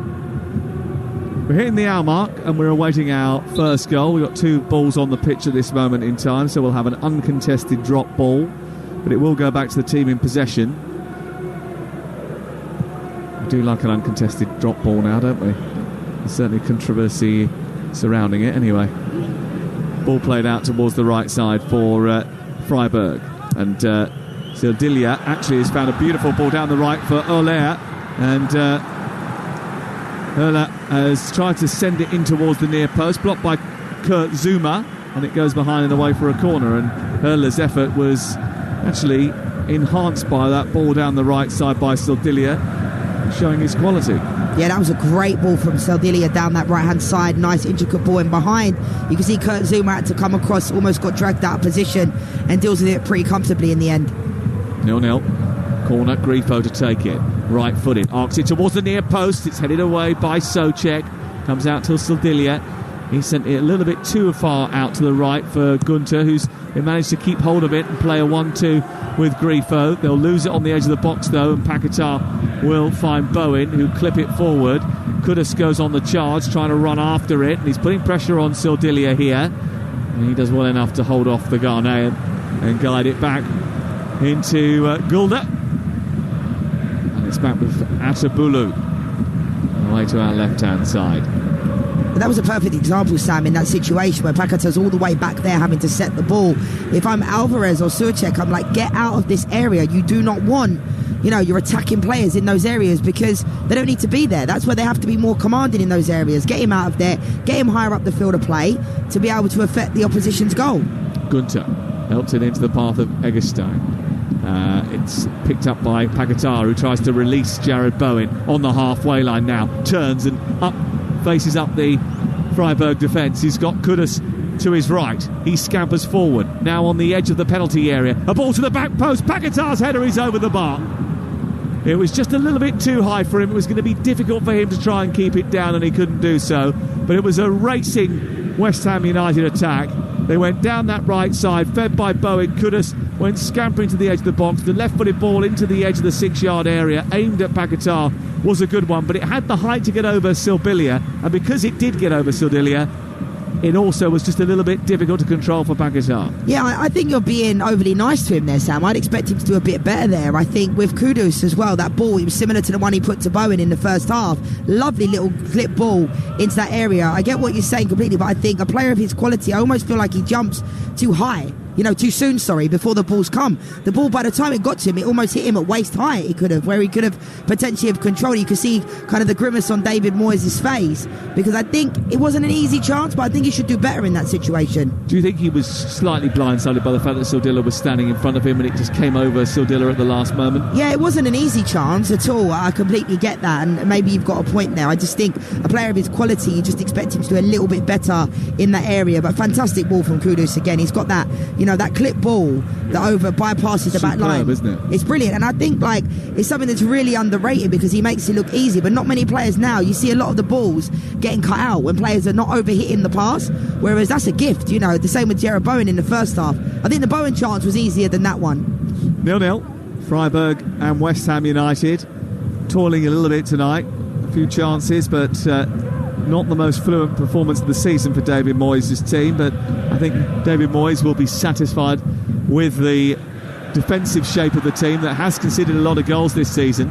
Doan going down the right, trying to cut in field, releases the ball into the centre. Grifo, who's come off that touchline. Hurler back out to the right from Eggestein, and then into the near post, and it's headed into the air by Ward-Prowse, and then further clear, but Sildilia's got it back again, only before Paquetá can rob him, and then stride forward with purpose, release Kudus. It just went across his body, but he keeps hold of the ball well. Now Bowen joins the attack. He's on the right side for West Ham United, gets up to the perimeter of the penalty area, cuts in left footed, and curls the ball towards the far post, and it's narrowly wide. I wonder whether or not the goalkeeper, Atabulu, managed to get something on that, because that was a typical attempted finish by Jared Bowen, and Atabulu just got his fingertips to it, I think. Yeah, that was a great save from Atabulu. Absolutely brilliant. Fingertips. Jared Bowen probably thought he had scored. He cuts inside, does really well, Jared Bowen. That's a fantastic save, because that was going in all day long. It was a really good save. We've seen it on the monitors now. That was a terrific stop by the German goalkeeper, and you could see by the way he celebrated it just how important he felt it was. Jared Bowen getting into that right wing position. He's just moved out there in the second half. I thought that might happen at some point, Lianne. Yeah, you did say that, didn't you, in the first half? Cut in on that left foot and caused a bit of an issue. Ball delivered to the back post. It's over Mavropanos' head this time, and there was a collision in the box the referee wasn't happy with anyway, and it's going to be a goal kick away to our left. 65 gone, 0-0. Yeah, it's an interesting one, because we know the delivery that James Ward-Prowse has. I don't actually think that's a foul, if I'm being honest. Mavropanos, he goes down, he just competes for the ball. But I think the West Ham players need to anticipate, someone needs to go on the back post when he is putting those balls into those areas. Ball cleared up over the halfway line by Freiburg. Salai putting pressure on Kurt Zuma.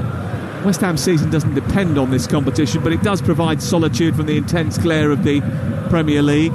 12 Premier League wins this season is the same as Newcastle United. 9 defeats is fewer than Manchester United, and they've only scored once more goals at this stage of that competition. But they have a problem here, and Emerson is down in the left fullback position and needs attention. You had to throw that in there about Manchester United, just had to, didn't you? I just giving I was you in context. a good mood. I appreciate you, Sam. Not. I think, it's interesting with West Ham because for a team to go almost 2 months, Sam, without winning a game, that's where I think the frustration comes from. And then to still be at that point, they're in 8th position in the Premier League is kind of unheard of. To go on that losing run like they did and to still be high up the table is quite, maybe it's flattering to them at this moment in time, because I know the fans are frustrated and I kind of get their frustration, because it's nights like tonight where you think about the individual players and if you look at the team sheet, all day long, look at that 4 players I mentioned in the first half. Paquetá, Kudus, Bowen, Ward-Prowse, top quality players, but right now it just looks like they're a little bit flat. Second half I think has been better for West Ham. Emerson's going to have to come off here, which is not great news for David Moyes. He's been quietly very good this year, has Emerson in that left full-back position. Tomorrow morning, Ray Parlour is alongside Alan Brazil on the Superstar Breakfast from 6 o'clock. Usual service for your Friday morning and warm-up to the weekend. We've got Sheffield Wednesday against Leeds tomorrow night on Talksport 2. 10 to go in the EFL, and it is heating up at the top of the Championship. Talksport, the place to be for that competition's culmination, and we'll have all of it, including the final day and the playoffs right at the end, only live on Talksport. Cresswell is on in Emerson's stead. That is a concern, I think. Yeah, it is. I think we all know the delivery as well that Aaron Cresswell has. Minimal minutes this year, maybe due to the fact that he's 34 years old, but I like him, Cresswell. I think he's got a fantastic delivery. But Emerson, I think you're right, Sam, what you said, he's been brilliant this year for West Ham. Bowen tried to squeeze through a very tight gap, didn't get the free kick. Eventually the referee, after waiting for the advantage to materialise, pulls it back, gives a free kick against Gunter, and it is going to be a West Ham free kick some yards out, dead centre.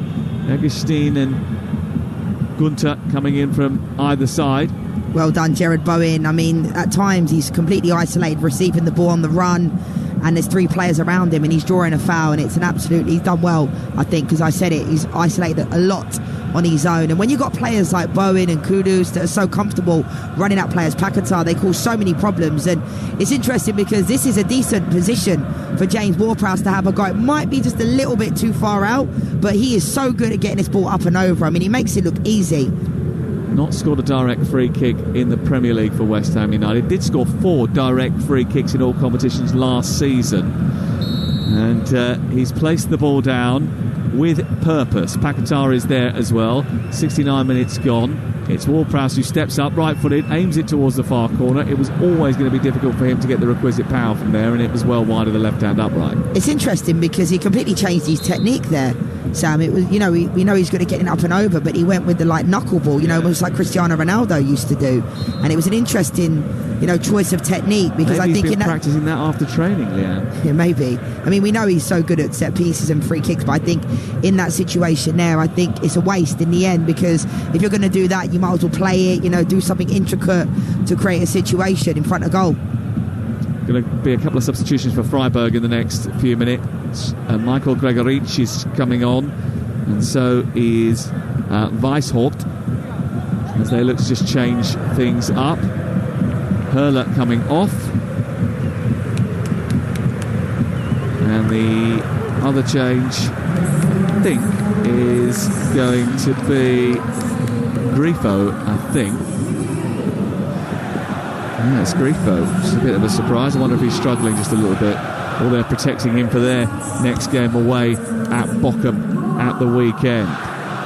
Yeah, Gregoric is a very good goal scorer, so they'll have to look out for him. But it is a weird one they've taken off Grifo, but they haven't really offered much, Sam, going forward, let's be honest. So, I'd still keep Grifo on, because we know how dangerous he can be from set pieces.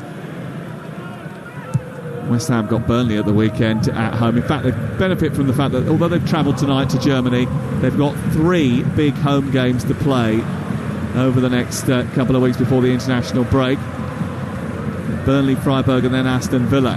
Here is Bowen scooping down the left-hand side, chopping in on his left foot. He's stopped by Weishaupt, and it's cleared away upfield by the Germans towards the halfway line. Back it comes through Sofau. Onto Boeing again, right edge of the area, trying to steer across into the centre, blocked by Höfler. And then it's released into Gregoric, who leads the ball up towards the edge of the centre circle. Didn't really know what to do with it because he had no options in front of him. Had to wait, found Doan. Doan then cuts in from the right side, runs into a congested area of the field, picked up by Zuma. Referee says play on despite the fact that Doan went down. And West Ham escape over halfway. 19 to go. Paquetá looking to feed the ball into an area for Kudus to run onto, but he just didn't quite get it right, and it flew into the arms of goalkeeper Noah Atubolu. Now, I love that recovery run from James Ward-Prowse to kind of get across Doan in that situation. It was brilliant on the other side of the ball. And then you can see it's the first time we've seen West Ham try to turn this Freiburg team. You know, sometimes you have to mix it up a little bit. And I think equally both number 9s that are playing the positions are isolated. Every time they get the ball, you know, there's not many options for them because they have to wait for their teammates to catch up to them. Doan getting across Alvarez. And in it goes towards Höfler. And Freiburg now trying to build down the left with Weishaupt. Infield. Midway inside the West Ham half. Lifted towards the back edge of the penalty area, and Gregoric gets up there and heads it goalwards. And it's safely clasped from the edge of the 6-yard box. Good long deep cross by Höfler, and the header was firm but straight at Fabianski. Yeah, I think the ball from Höfler in the end didn't have much pace on it, so Gregoric had to kind of make the power come from it, and by the time the ball got there wasn't much power on the header at all because the ball wasn't quick enough. But good positioning, peeled off, you know, the defender on the back post, and it's a good ball in, but couldn't quite get, you know, enough power behind the header. 17 to go on Talksport tonight. A noisy, tight arena, the Stadion am Forswinkel. Bowen has gone down 5 yards outside the D, and he thinks he should have had a foul there, and Lianne, I think, agrees with him. The ball's run loose and Freiburg have got it back to the goolkeeper. Should it have been a foul on him? I thought it was a free kick. I mean, but in the first half we saw Doan go down, didn't we? Like, quite easily. But I don't think that. I think we'll have to see this one again, but I can't believe that's not a foul. I mean, Bowen turns the player, runs through. To me, he gets brought down. David Moyes is not happy about it. He believes that there should have been a foul there as well. The referee wasn't forthcoming with the free kick, and it goes all the way back to Matthias Ginter at the heart of the Freiburg defence. Flicked out wide towards Gunter. It's a little bit too heavy, almost went past Weishaupt as well. And it's out for a throw-in the right forward position for Sofau. Benfica 1, Rangers 2, latest scoreline after 65 minutes in Lisbon tonight. Liverpool winners by 5-1 away in Prague.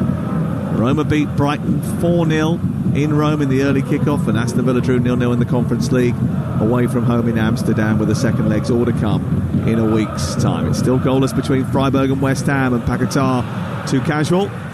The ball was played up to him and he was in space, and he could have taken a touch actually. Instead he started to flick it round the corner, and from the centre of the Freiburg half, Jared Bowen wasn't really on the same wavelength, and it was cut out by Freiburg. It was an interesting one because as a player, you know, Ginter and Gilder have done a really good job getting tight to Paquetá. It was the one time that he just needed to take a little look because they were nowhere around him.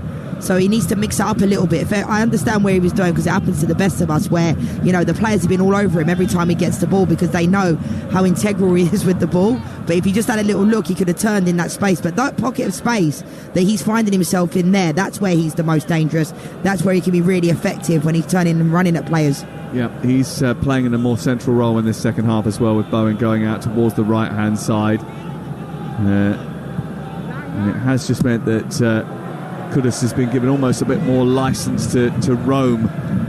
He also is on the right too. It's very heavily weighted down that side. They look a little bit unbalanced down the left. Not as much coming down that area of the field. Ward-Prowse has sort of moved into that area of the field. Good touch by Paquetá into Ward-Prowse, left edge of the area. He strikes it. And it came across his body on his left foot, and he wasn't comfortable, and he couldn't get enough venom behind it, and it was easily saved down low by Atubolu. Yeah, to be fair, like by the time Souček played it to him, it was bobbling along the floor. We know it's on his weaker foot, so it just didn't have much pace on it. But I think it's interesting, Sam, because you said it in the first half that Bayern would go out wide in the second half and Paquetá would be central, and they clearly look better. The players look more comfortable in those areas. A chance to break forward for Salah, and he couldn't quite control it after Gregoritsch had just nudged it into his body. Just a bit behind him, he tried to carry it forward, and it eventually ran through to the goalkeeper.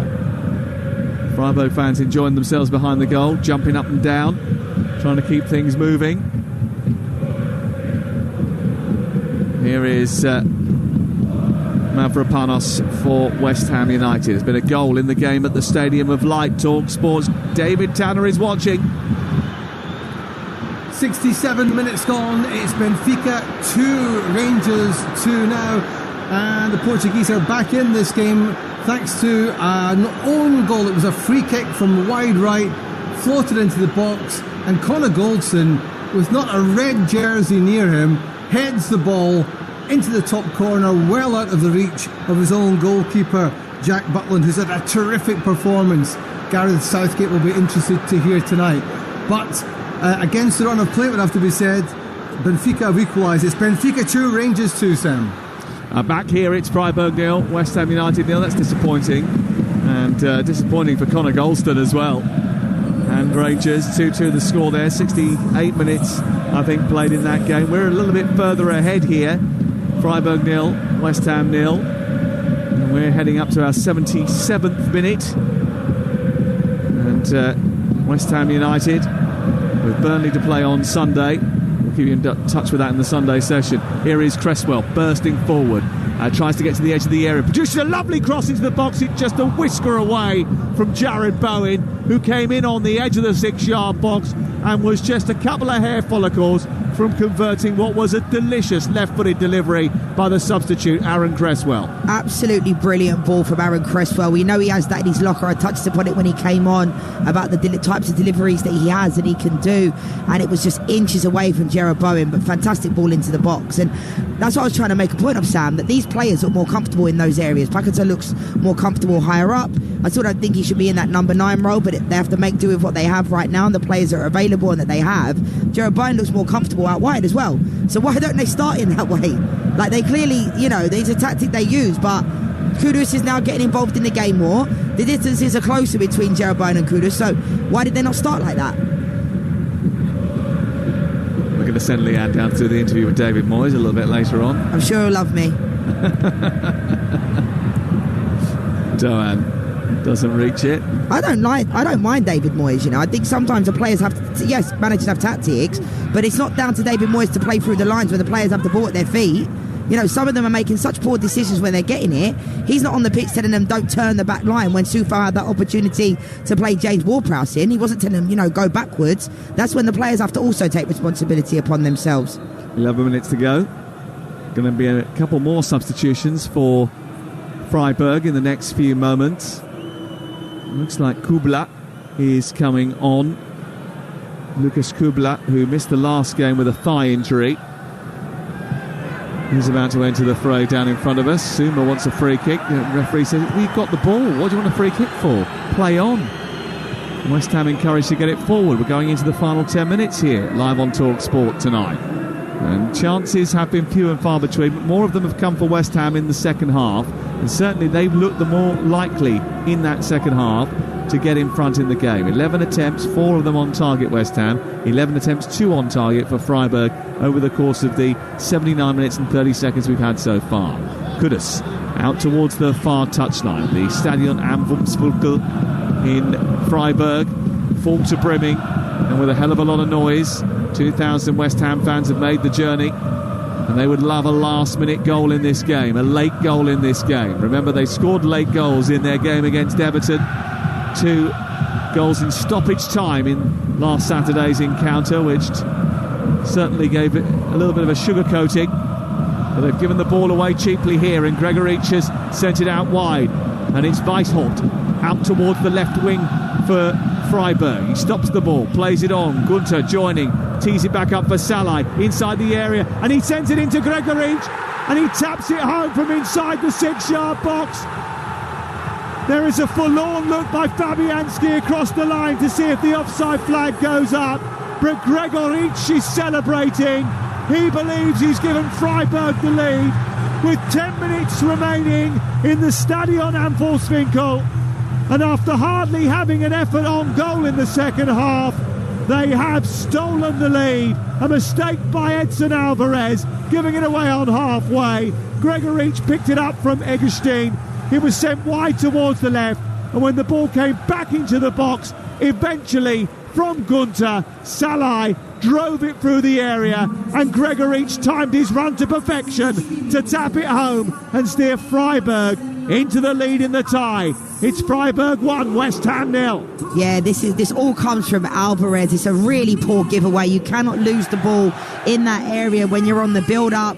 And instantly I thought this has to be offside. When you look at the replay, definitely not offside. Mavropanos is, 2 or 3 yards behind Kurt Zouma, and that's who's playing, Gregoric on. So we're mentioning, he was always going to cause a problem. It's a tap-in the end, and it looks like now, David Moyes is ringing in the changes, but it's a poor giveaway, really poor giveaway from Alvarez, and you cannot give away that ball in those areas at all. A couple of challenges, including Calvin Phillips on for Ward-Prowse, and Muslia is on for Sil Dilia, and Kubla and Doan. And is the other change, or Kubla for Doan is the other change for Freiburg.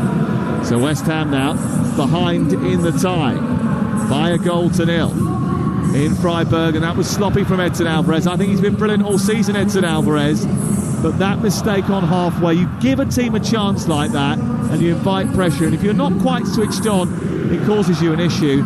And Gregoric, who's got more goals than any other player in the Europa League for Freiburg, has scored once again his 8th European goal in his career. Yeah, and we know how good he is at scoring goals, but I think Alvarez, he's been good this season, but I think he's been quite poor. And I think this is where the West Ham fans, get frustrated because they go behind. I think James Ward-Prowse has looked pretty effective when he's on the ball, but do you take James Ward-Prowse up and put Calvin Phillips on? Surely you take off Alvarez or Souček. And that's probably the frustration where it comes from. I know it's easy to say when you're sitting and watching these games. Management is completely different, Sam. We know that.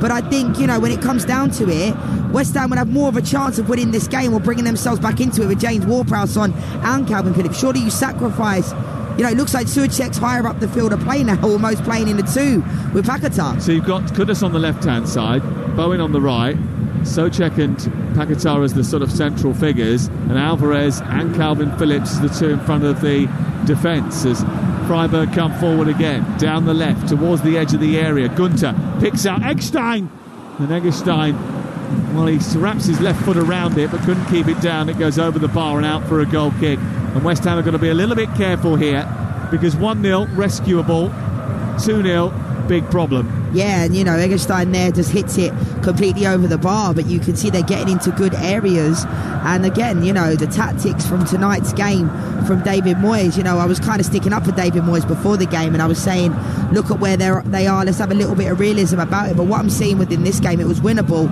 still is winnable for West Ham, but you don't take off. You bring on Calvin Phillips. I know he's not had the best start to his West Ham career, but I like Calvin Phillips. I still think there's a good player within him.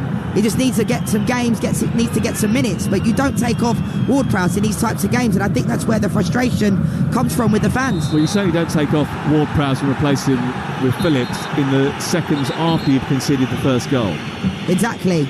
No, not at all. You don't do that, and I think you have more chance of winning the game with both those players on the field of play. It's a very negative, tactical thing to do, to keep 2 defensive midfielders and now a third one. Yeah, Calvin Phillips can play the pivot role, but having 3 players in that position when you're trying to win the game, it's not a foregone conclusion that Freiburg come to the London Stadium and end up, West Ham beat them. It's not a foregone conclusion at all. 5 minutes to go, normal time. Freiburg 1, West Ham 0. And Calvin Phillips to take a free kick for West Ham. He sends it high into the opposition box. Souček with a header. Zouma tries to fly a volley goalwards. He miskicks it. It's cleared away by Gunter and into the midpoint of the Freiburg half. Back on halfway, it's with Aaron Cresswell for West Ham. They trail by a goal to nil. And what is becoming a difficult night in the Black Forest to navigate their way through. They send the ball up towards Paquetá, who helps it on. It's behind Bowen. was a bit too easy for Paquetá to get hold of that ball, and you would have thought maybe he might have been better served taking an extra touch, bringing it down and using it as a platform from which to build. Absolutely, and I think he's had a decent game tonight. Paquetá is getting into good positions, but I think we've seen a couple of times flicking it around the corner. I love players that have flair and creativity. You never want to take that away from him, but he has to just bring that down on the chest there himself, create an opportunity. You can't be just nonchalantly chesting it, to the opposition in the 18-yard box. Bit of a whack for Kurt Zouma to deal with. He's just stretching out his left leg. Phillips gets things moving again for West Ham. 1-0 to Freiburg. 86 minutes on the clock live on Talksport. The second leg comes next Thursday from 5:45. And Freiburg about to take a lead with them to London. 6 games without a win in the league, but they've come and outwitted West Ham. And we shouldn't be surprised that they had a spell going forward. They've had more shots than anybody else in the competition before this match day. 137 before today, another 13 tonight, so 150 shots, and they've scored more goals than any other team in the Europa League this season before tonight. Gregoritsch has got their latest. They might not be top scorers now that Liverpool scored 5 this evening, but they've certainly always carried an attacking threat, and we shouldn't be surprised that at some point in the second half, when they didn't look like they were going to, they've tested the West Ham defence and broken it. And we've said that before about how many goals West Ham have leaked this season, and I think it's really poor organisationally on that goal. The back line are all over the place, and you're looking at it from a football perspective. When you're seeing it, you think that has to be offside. There's no way. And then Mavropanos and Kurt Zouma, they're completely behind. They're not in the line. Soufal's not in the line with him either. And it's like, all players go to put their hand up as soon as they think it's going to be offside. It definitely isn't. And it's a poor goal to give away. Really unorganised in those areas. And I think, overall, I don't think Freiburg have been better than West Ham. I just think they've obviously taken it. I think it's been a poor game overall, Sam. I think the quality-wise hasn't been very good when it comes to final third play. I think both teams would be happy with a draw. We said that from the minute one. You can see both teams are quite pragmatic. No one's really willing to kind of break the lines or anything like that. So I think it's been not the best game at all. Freiburg about to win their first game since the 20th of January. Christian Streich, their manager, said he was determined his side would give it a real go against West Ham. They certainly have done that. 2 minutes for West Ham to find an equaliser. That would change the nature of the tie. Kudus out wide towards Cresswell. Cresswell on halfway. Travels back into his own half and then tries to get forward. He sends it to Zouma. Phillips is on the near touchline. And we've only got 2 minutes left. Christian Streich, the Freiburg Brost, is a fan favourite, understated but full of charm. His 12-year spell in charge is a record-breaking one. He's known for rousing speeches. Lost only 6 of his 22 Europa League matches before tonight. Very well thought of in this part of Germany and beyond. He'll be even greater thought of after this if they get the victory tonight. Ball goes back into the Freiburg half, and it's with Höfler back to Gulda, then on down the left looking for Gunter, who's got forward. It's amazing that Gunter has played 2 90-minute games now, bearing in mind that he was out pretty much for most of the season with a series of injuries, including 2 broken arms and a serious infection. Well, yeah, the fact that he's come through 2 back-to-back 90 minutes, especially of this magnitude within this game, mentally, psychologically and physically, fair play to him. But like I said, I don't think West Ham have necessarily deserved to lose this game. And I still think, they can get something out of it. They've got individual players that can do something. Paquetá gave the ball away far too cheaply. Phillips has won it back there, tigerishly. Then sent it back to his goalkeeper, Fabianski, who's launched it high into the German sky. It drops down on the head of Ginter. Ginter out to the far side to Gunter. Ginter to Gunter, and then it's with Soufal on the halfway line, and West Ham have it with Phillips. I think we've seen 3 opportunities there the last 3 times Paquetá's touched the ball, and I like him as a player, the creativity, but I think he has to do better when he's possessing the ball. I think when West Ham's backs are against the wall and they need to find something, I don't know if he has that in him. I think, when things are going well, great, but you need those players within this team that have that bite about them. There's no doubting Paquetá's quality, but who really has that leadership mentality within this West Ham squad that's like, actually, we're not going to have this, we shouldn't be losing games like this. And I question that. 4 minutes added at the end of the 90. And they're about to make one more change and bring on Mikel Antonio for the final few minutes of the game. It does seem like an act that is probably a little bit too long in the coming. So foul down the right side. Into Phillips now. Helps it on. That's the type of substitution, Sam, that needs to happen as soon as they concede it. Not the Calvin Phillips for James Ward-Prowse. Bring Calvin Phillips on, keep him on. But you bring on Mikel Antonio, you're losing the game and you need a goal. Paquetá coming off. And Antonio coming on for the final few seconds of the game, 2 minutes or so.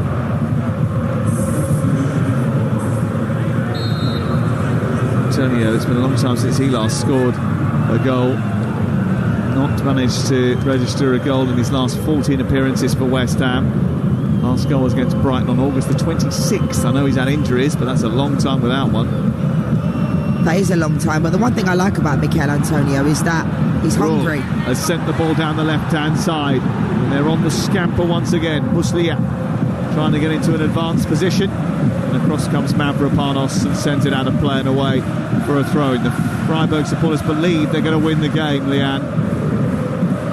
They believe they're going to get the job done.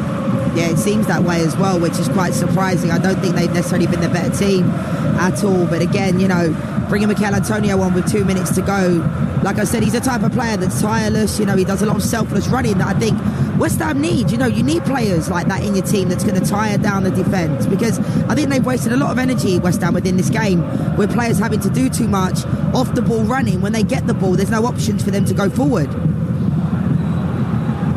Souček sends it high in towards the back post. It's headed behind, and that was a rather unnecessary concession of a set piece by Kubla, and he puts it out and away for a corner in the 93rd minute of the game. Well, if West Ham get something from this, they'll be absolutely delighted. Bowen inside the box, waiting for a Cresswell delivery. A left-footed arcing one away from the goalkeeper, incoming from Aaron Cresswell. They're queued up inside the box here. Every West Ham player is in there apart from Cresswell. It's a deep one to the far post. Alvarez heads it back across the face of goal. Kubler away, back out as far as Sofau. Into the area it goes. It's still not clear. Kudus brings it down. Needs a bit of poise here. A good delivery required. We've got 90 seconds left. It's to the back post, headed down by Mavropanos. Goes well wide of the goal, and it goes out for a goal kick, and maybe that is going to be that. Yeah, I mean, Kudus digs that ball out really well. We've seen him do that 2 or 3 times tonight to the far post, but by the time the ball gets to Mavropanos, there's, again, not enough power on it to generate it to go on goal. So, you know, the chances are there, Sam. I think West Ham, both teams have been quite, you know, I'd say quite pedestrian when they've had the ball. I think West Ham have looked a bit better when they're trying to get after it, but again, you know, you'd expect West Ham to be winning games like tonight, and it's not a foregone conclusion, you know, the second leg, that they're going to win that game comfortably. It's not a great clearance by Eggestein, and then Antonio has spotted the run of Bowen down the right hand side, and he's played a beautiful ball to him. 30 seconds to go. Bowen into the penalty area, gets it onto his left foot, drives it goalwards. It ricochets kindly inside the box. Phillips can't get there. Bowen feels he's been floored on the edge of the area. The referee says play on. It's a throw into West Ham, down by the corner flag. Is there going to be one last chance here? Freiburg 1, West Ham United 0. Into the final few seconds. Long throw incoming from Vlad Sofau. Can they complete a rescue act, West Ham United? Sofau runs up to the perimeter of the playing surface and sends it launching towards the near post. Flicked on by Alvarez. Comes back to Phillips, who cracks it into a crowd. And it repels out towards the far side. Back in again it goes. A hand goes up inside the penalty area. A flick onto the back post. It's still not clear. Mavropanos over the bar. And they're checking VAR here for a possible West Ham penalty. I'll tell you what, Calvin Phillips caught the first one really, really well. And it looked like it ricocheted, and West Ham were coming at it probably for the first time in this game. We've seen them, you know, going at it, and it looks like they're checking it on the VAR. There's a potential penalty check here. The hand was definitely up and above his shoulder, and it struck him, and I'm pretty sure that this is going to be a penalty for West Ham. I'm almost certain that strikes the hand of Wieshaupt as the ball is cleared into the air, inside the area. I think this is a penalty. Yeah, I think judging by the rules that we're told and what they're meant to be, that should be a penalty. Yes, it would be harsh, but the ball, the hand is outside of the silhouette, high up in the air. It would be harsh. It is going away from the goal, but I have a feeling it might be given as well. I think the referee will be called over to the monitor here, because I think he makes his body unnaturally bigger, and we've seen penalties given for less than that in European football this season. Go back to the game in the Parc des Princes where Newcastle were denied a victory because of a penalty in the last minute of that game. I think this is more obvious, and there's no doubt that it hits the arm. The ball comes into the area, Souček wafts his foot at it, he places the ball, he kicks the ball into the air, and Weishaupt has his arm up above his shoulder. It strikes the arm of the Freiburg player, and on the evidence we've seen, I think it has to be a penalty. They are waiting. There is incredible amounts of time being spent here looking at this by the Spanish officials in the VAR room. It's a massive call, this. You can see from Weishaupt, he knows it hit his arm. He knows it's hit his hand. You can tell in a player's face. And I feel for him, because it's a hard one, Sam, because yes, it was in an unnatural position, but he's not like a purpose. He's not done it on purpose. That's my opinion. What are they checking for here? Because this is so clear. It either is or it isn't it? I mean, you don't need to look at it 40 times. No, you don't. Either make the decision that is a penalty or not. Yeah, it's a hard one, because I've no idea what they're looking at, why it's taking so long. The only referee's not even gone over to the monitor. That Souček might have committed a foul as he attempted to get on the ball and pushed Weishaupt in the back. Maybe he's considering that as a possible option, but there's no doubt that it struck the hand.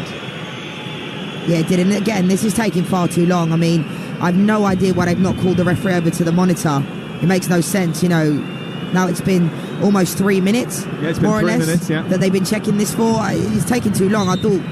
Well, the referee's going over to his monitor, so now he's going to review the footage, and if he does, I'm pretty certain he's going to point to the penalty spot and offer West Ham United the chance to equalise in the 98th, possibly even the 99th minute. So he's watching the replay of the ball coming into the box, the two players tangling, it's spiralling into the air, and Weishaupt striking his wrist. His arm is in a natural position. I think it's the most obvious one I've seen in a long time. Yeah, I still think it's quite harsh, but the thing that bothers me... But under the rules. The rules are the rules, yeah. And that is a penalty. We've seen, you're right, one's given, Newcastle. But I don't understand why it's taken 3 minutes, Sam, to send him over to the monitor. They'll be looking at why they take it so long? They'll be looking at proximity, but I think proximity actually is eradicated when you have your arms that high in the air and that far away from your body. So I think it's very difficult. I'm just using the raft of penalty decisions that I've seen given when these incidents have occurred to inform my judgment that I believe that as a result should be a penalty. If you ask me if I think realistically it should be a penalty, my answer would be no, it's far too harsh. But under the current laws of the game, I think he has to give it. Exactly, and we sit on these calls at the beginning of the season, we get taught the rules. Here's the verdict. The referee does the television signal, and he doesn't give a penalty. He overrules the VAR and decides no penalty. And I've got to be honest, I cannot believe it.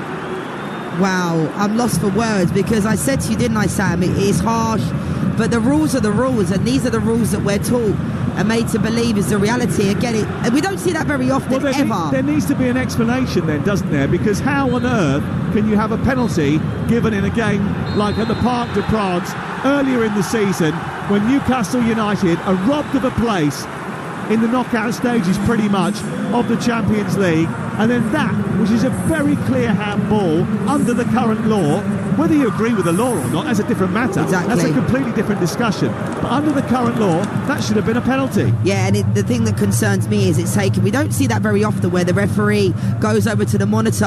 Has been told to go to the monitor by the VAR. Yeah, and it takes him 3 minutes to tell him to go to the monitor, goes over there, and then overrides the VAR. I don't think we see that very often. So I'd expected that to have been given. You're right, Sam, the rules are the rules, and they're the rules that we're being... And you can see Kurt Zuma, Areola over there with the referee talking. You can see why, because I don't think we see that very often, Sam, when the referee goes over. Why are they taking 3 minutes to send him over to the monitor? He goes over, takes another 2 minutes to decide. I would love to know what they are saying to each other. The fascinating thing, Lianne, is that the VAR's had 7 different angles of it, looked at the decision, spent 5 minutes poring over images, sent the referee over to the monitor. He's looked at it twice and decided, actually, no penalty. He's now caught in conversation in the middle of the park, explaining his decision to the West Ham players. I still cannot understand how it hasn't been given. Maybe the best thing to do is call the sports bar, 0371 722 3344. Well, it wasn't like this the last time that West Ham United came to Freiburg. They had the measure of their German opponents in the group stage, but now it really matters. And a controversial late decision has seen that there is a penalty decision decline for West Ham United in the final few seconds of the game. And as a result of that, Freiburg are the happiest. The only other thing I can think of, Lianne, is that the referee is suggesting that the ball came off the defending player and then up onto his arm. But again, even that we've seen, when you make yourself unnaturally bigger, that is usually not taken into consideration. It's finished here, Freiburg 1, West Ham 0. What are we talking about, guys? We should be delighted that penalty wasn't given. This is not what we want football to be. I know the West Ham fans are going to be complaining. They're going to say that it's hit an arm and they deserve a penalty because they're desperate to get a result. I can understand the frustration from that perspective, but what is the game that we all know and love? Is that meant to be a penalty in all of our eyes? Or can we agree that, all right, if you think it's the law should be enforced in this and the law says that should be a penalty, okay, I understand where you're coming from. But in terms of our love of football, none of us want that to be a penalty. In fact, in terms of our experience, those of us that have played football, those of us that have watched football for a lot longer than these rules have been in place. It's a penalty. It's soft. Come on. It is absolutely soft. It doesn't matter whether it's soft. There's a push in the back from Souček. Come on. The arm goes, I get it. You know as well as I do, and you've seen over the course of this season in European football so many penalty decisions similar to that given in favour of the attacking and they shouldn't team. be penalties. Yeah, but that's not the point, whether they should. The rules are the rules, Hugh. I don't want them to be penalties either, but they are there. You have to judge referees' performances on the application of the law as it is written, not as how we want it to be written. I think there are many reasons in the laws why that penalty couldn't have been given as well, by the way. Because if you look at the proximity, where the ball's going, it's booted straight up in the air and hits the arm, not towards the goal, but it is very, very close. Let's be honest, we're watching a super slow motion replay, and I get it, his arm is high. But actually, if you look at when his body goes across Souček, it isn't above his shoulder height. It's only the contact as he goes across the player that forces it higher as he tries to get in front of him. And I get it, when we watch the still and we see the moment the ball makes contact, yes, his arm is above his shoulder height. The ball makes contact with it. The law says that maybe that should be a penalty, but there were mitigating circumstances. And I know I'm not a referee, but clearly the referee on the night feels there were mitigating circumstances into why he felt that should not have been a penalty. I don't think we should sit here and say it's a disgrace that it wasn't given or that there needs to be a serious explanation. All right, we'll wait for the referee's report. But I don't think it's the level of clangor or that West Ham United were robbed that maybe people think it is. You can have your say, by the way, on Sports Bar, so let us know what you think. You can send us a WhatsApp, you can give us a call. Jason Cundy, Jamie O'Hara coming, 03717 223344 on both WhatsApp and your phone if you want to give us a call. Listen, it's very debatable in my eyes. I think it's more debatable than what we're maybe projecting here. I would love the referee to come out and give an interview, but those are reserved for the likes of Mark Clattenburg these days, apparently. So we're not going to hear from him anytime soon. But give me a lifeline here, Sam, Lianne. Do you feel there is am I right, any mitigating circumstance? You are somewhat right, but then I think this is split a decision with me and Sam on the air, because I said I don't want that to be given as a penalty, but it doesn't matter what we think. It's not our opinion, Hugh, it's the rules. You know, and if you're a West Ham fan tonight, you would feel so hard done by at that situation. If this was Man United, I'd feel so... I wouldn't. What do you mean you wouldn't? I wouldn't want that penalty to be given to the club that I support. It doesn't matter what you want to be given, Hugh. The rules are the rules. And this is why we sit on these calls at the beginning of the season, talk about what the rules are. So people say, they keep chopping and changing. According to us, what we sit on, we all sit on them, don't we? And the referees, Howard Webb, did the whole thing this year. The issue I've got with it is that we can't be told that is a penalty 90% of the time And then when it isn't given, and we say, well, you've been educating us all season, taking us into the fold, showing us these clips, giving us explanations as to why it is a penalty in those circumstances. I'll take you back to Luton against Wolves, a penalty that was given against the Wolves player for a similar sort of thing. His arms were above his hands. Most people thought that, forget the rules, they don't want that to be a penalty, but in the laws of the game, that was a penalty. As explained to me quite clearly, that the rule makers and the rule enforcers know that that is definitely a penalty because his arms were above his head. A similar thing has happened tonight, and now we're being told all of a sudden that's not handball. So the problem comes with this consistency. That's the issue. Now, you can sit there and say, oh, well, it's not a big clanger, but if you are giving a penalty in stoppage time in the Parc des Princes for something similar just 6-7 weeks ago, and then not giving one now, then there is controversy. There will be questions, and the explanation needs to be what the reason was the referee changed or overruled the VAR, because otherwise people are none the wiser. People are going to these games and they want explanations. They want to know what they're watching. They want to know that they can believe it. And if you're saying that something's a penalty one week and not the other, then people are just getting fed up. Exactly. That's why they don't like VAR. That's why they don't like the laws of the game, because there's no consistency in it. Fans can have their say. 03717 22 3344. Very quickly, Lianne, on the result itself, defeat for West Ham United against Freiburg. What's your reaction? Yeah, I think, I've stood up for David Moyes quite a few times, and I think there needs to be a sense of realism, but tonight's performance for West Ham wasn't very good. It wasn't good enough.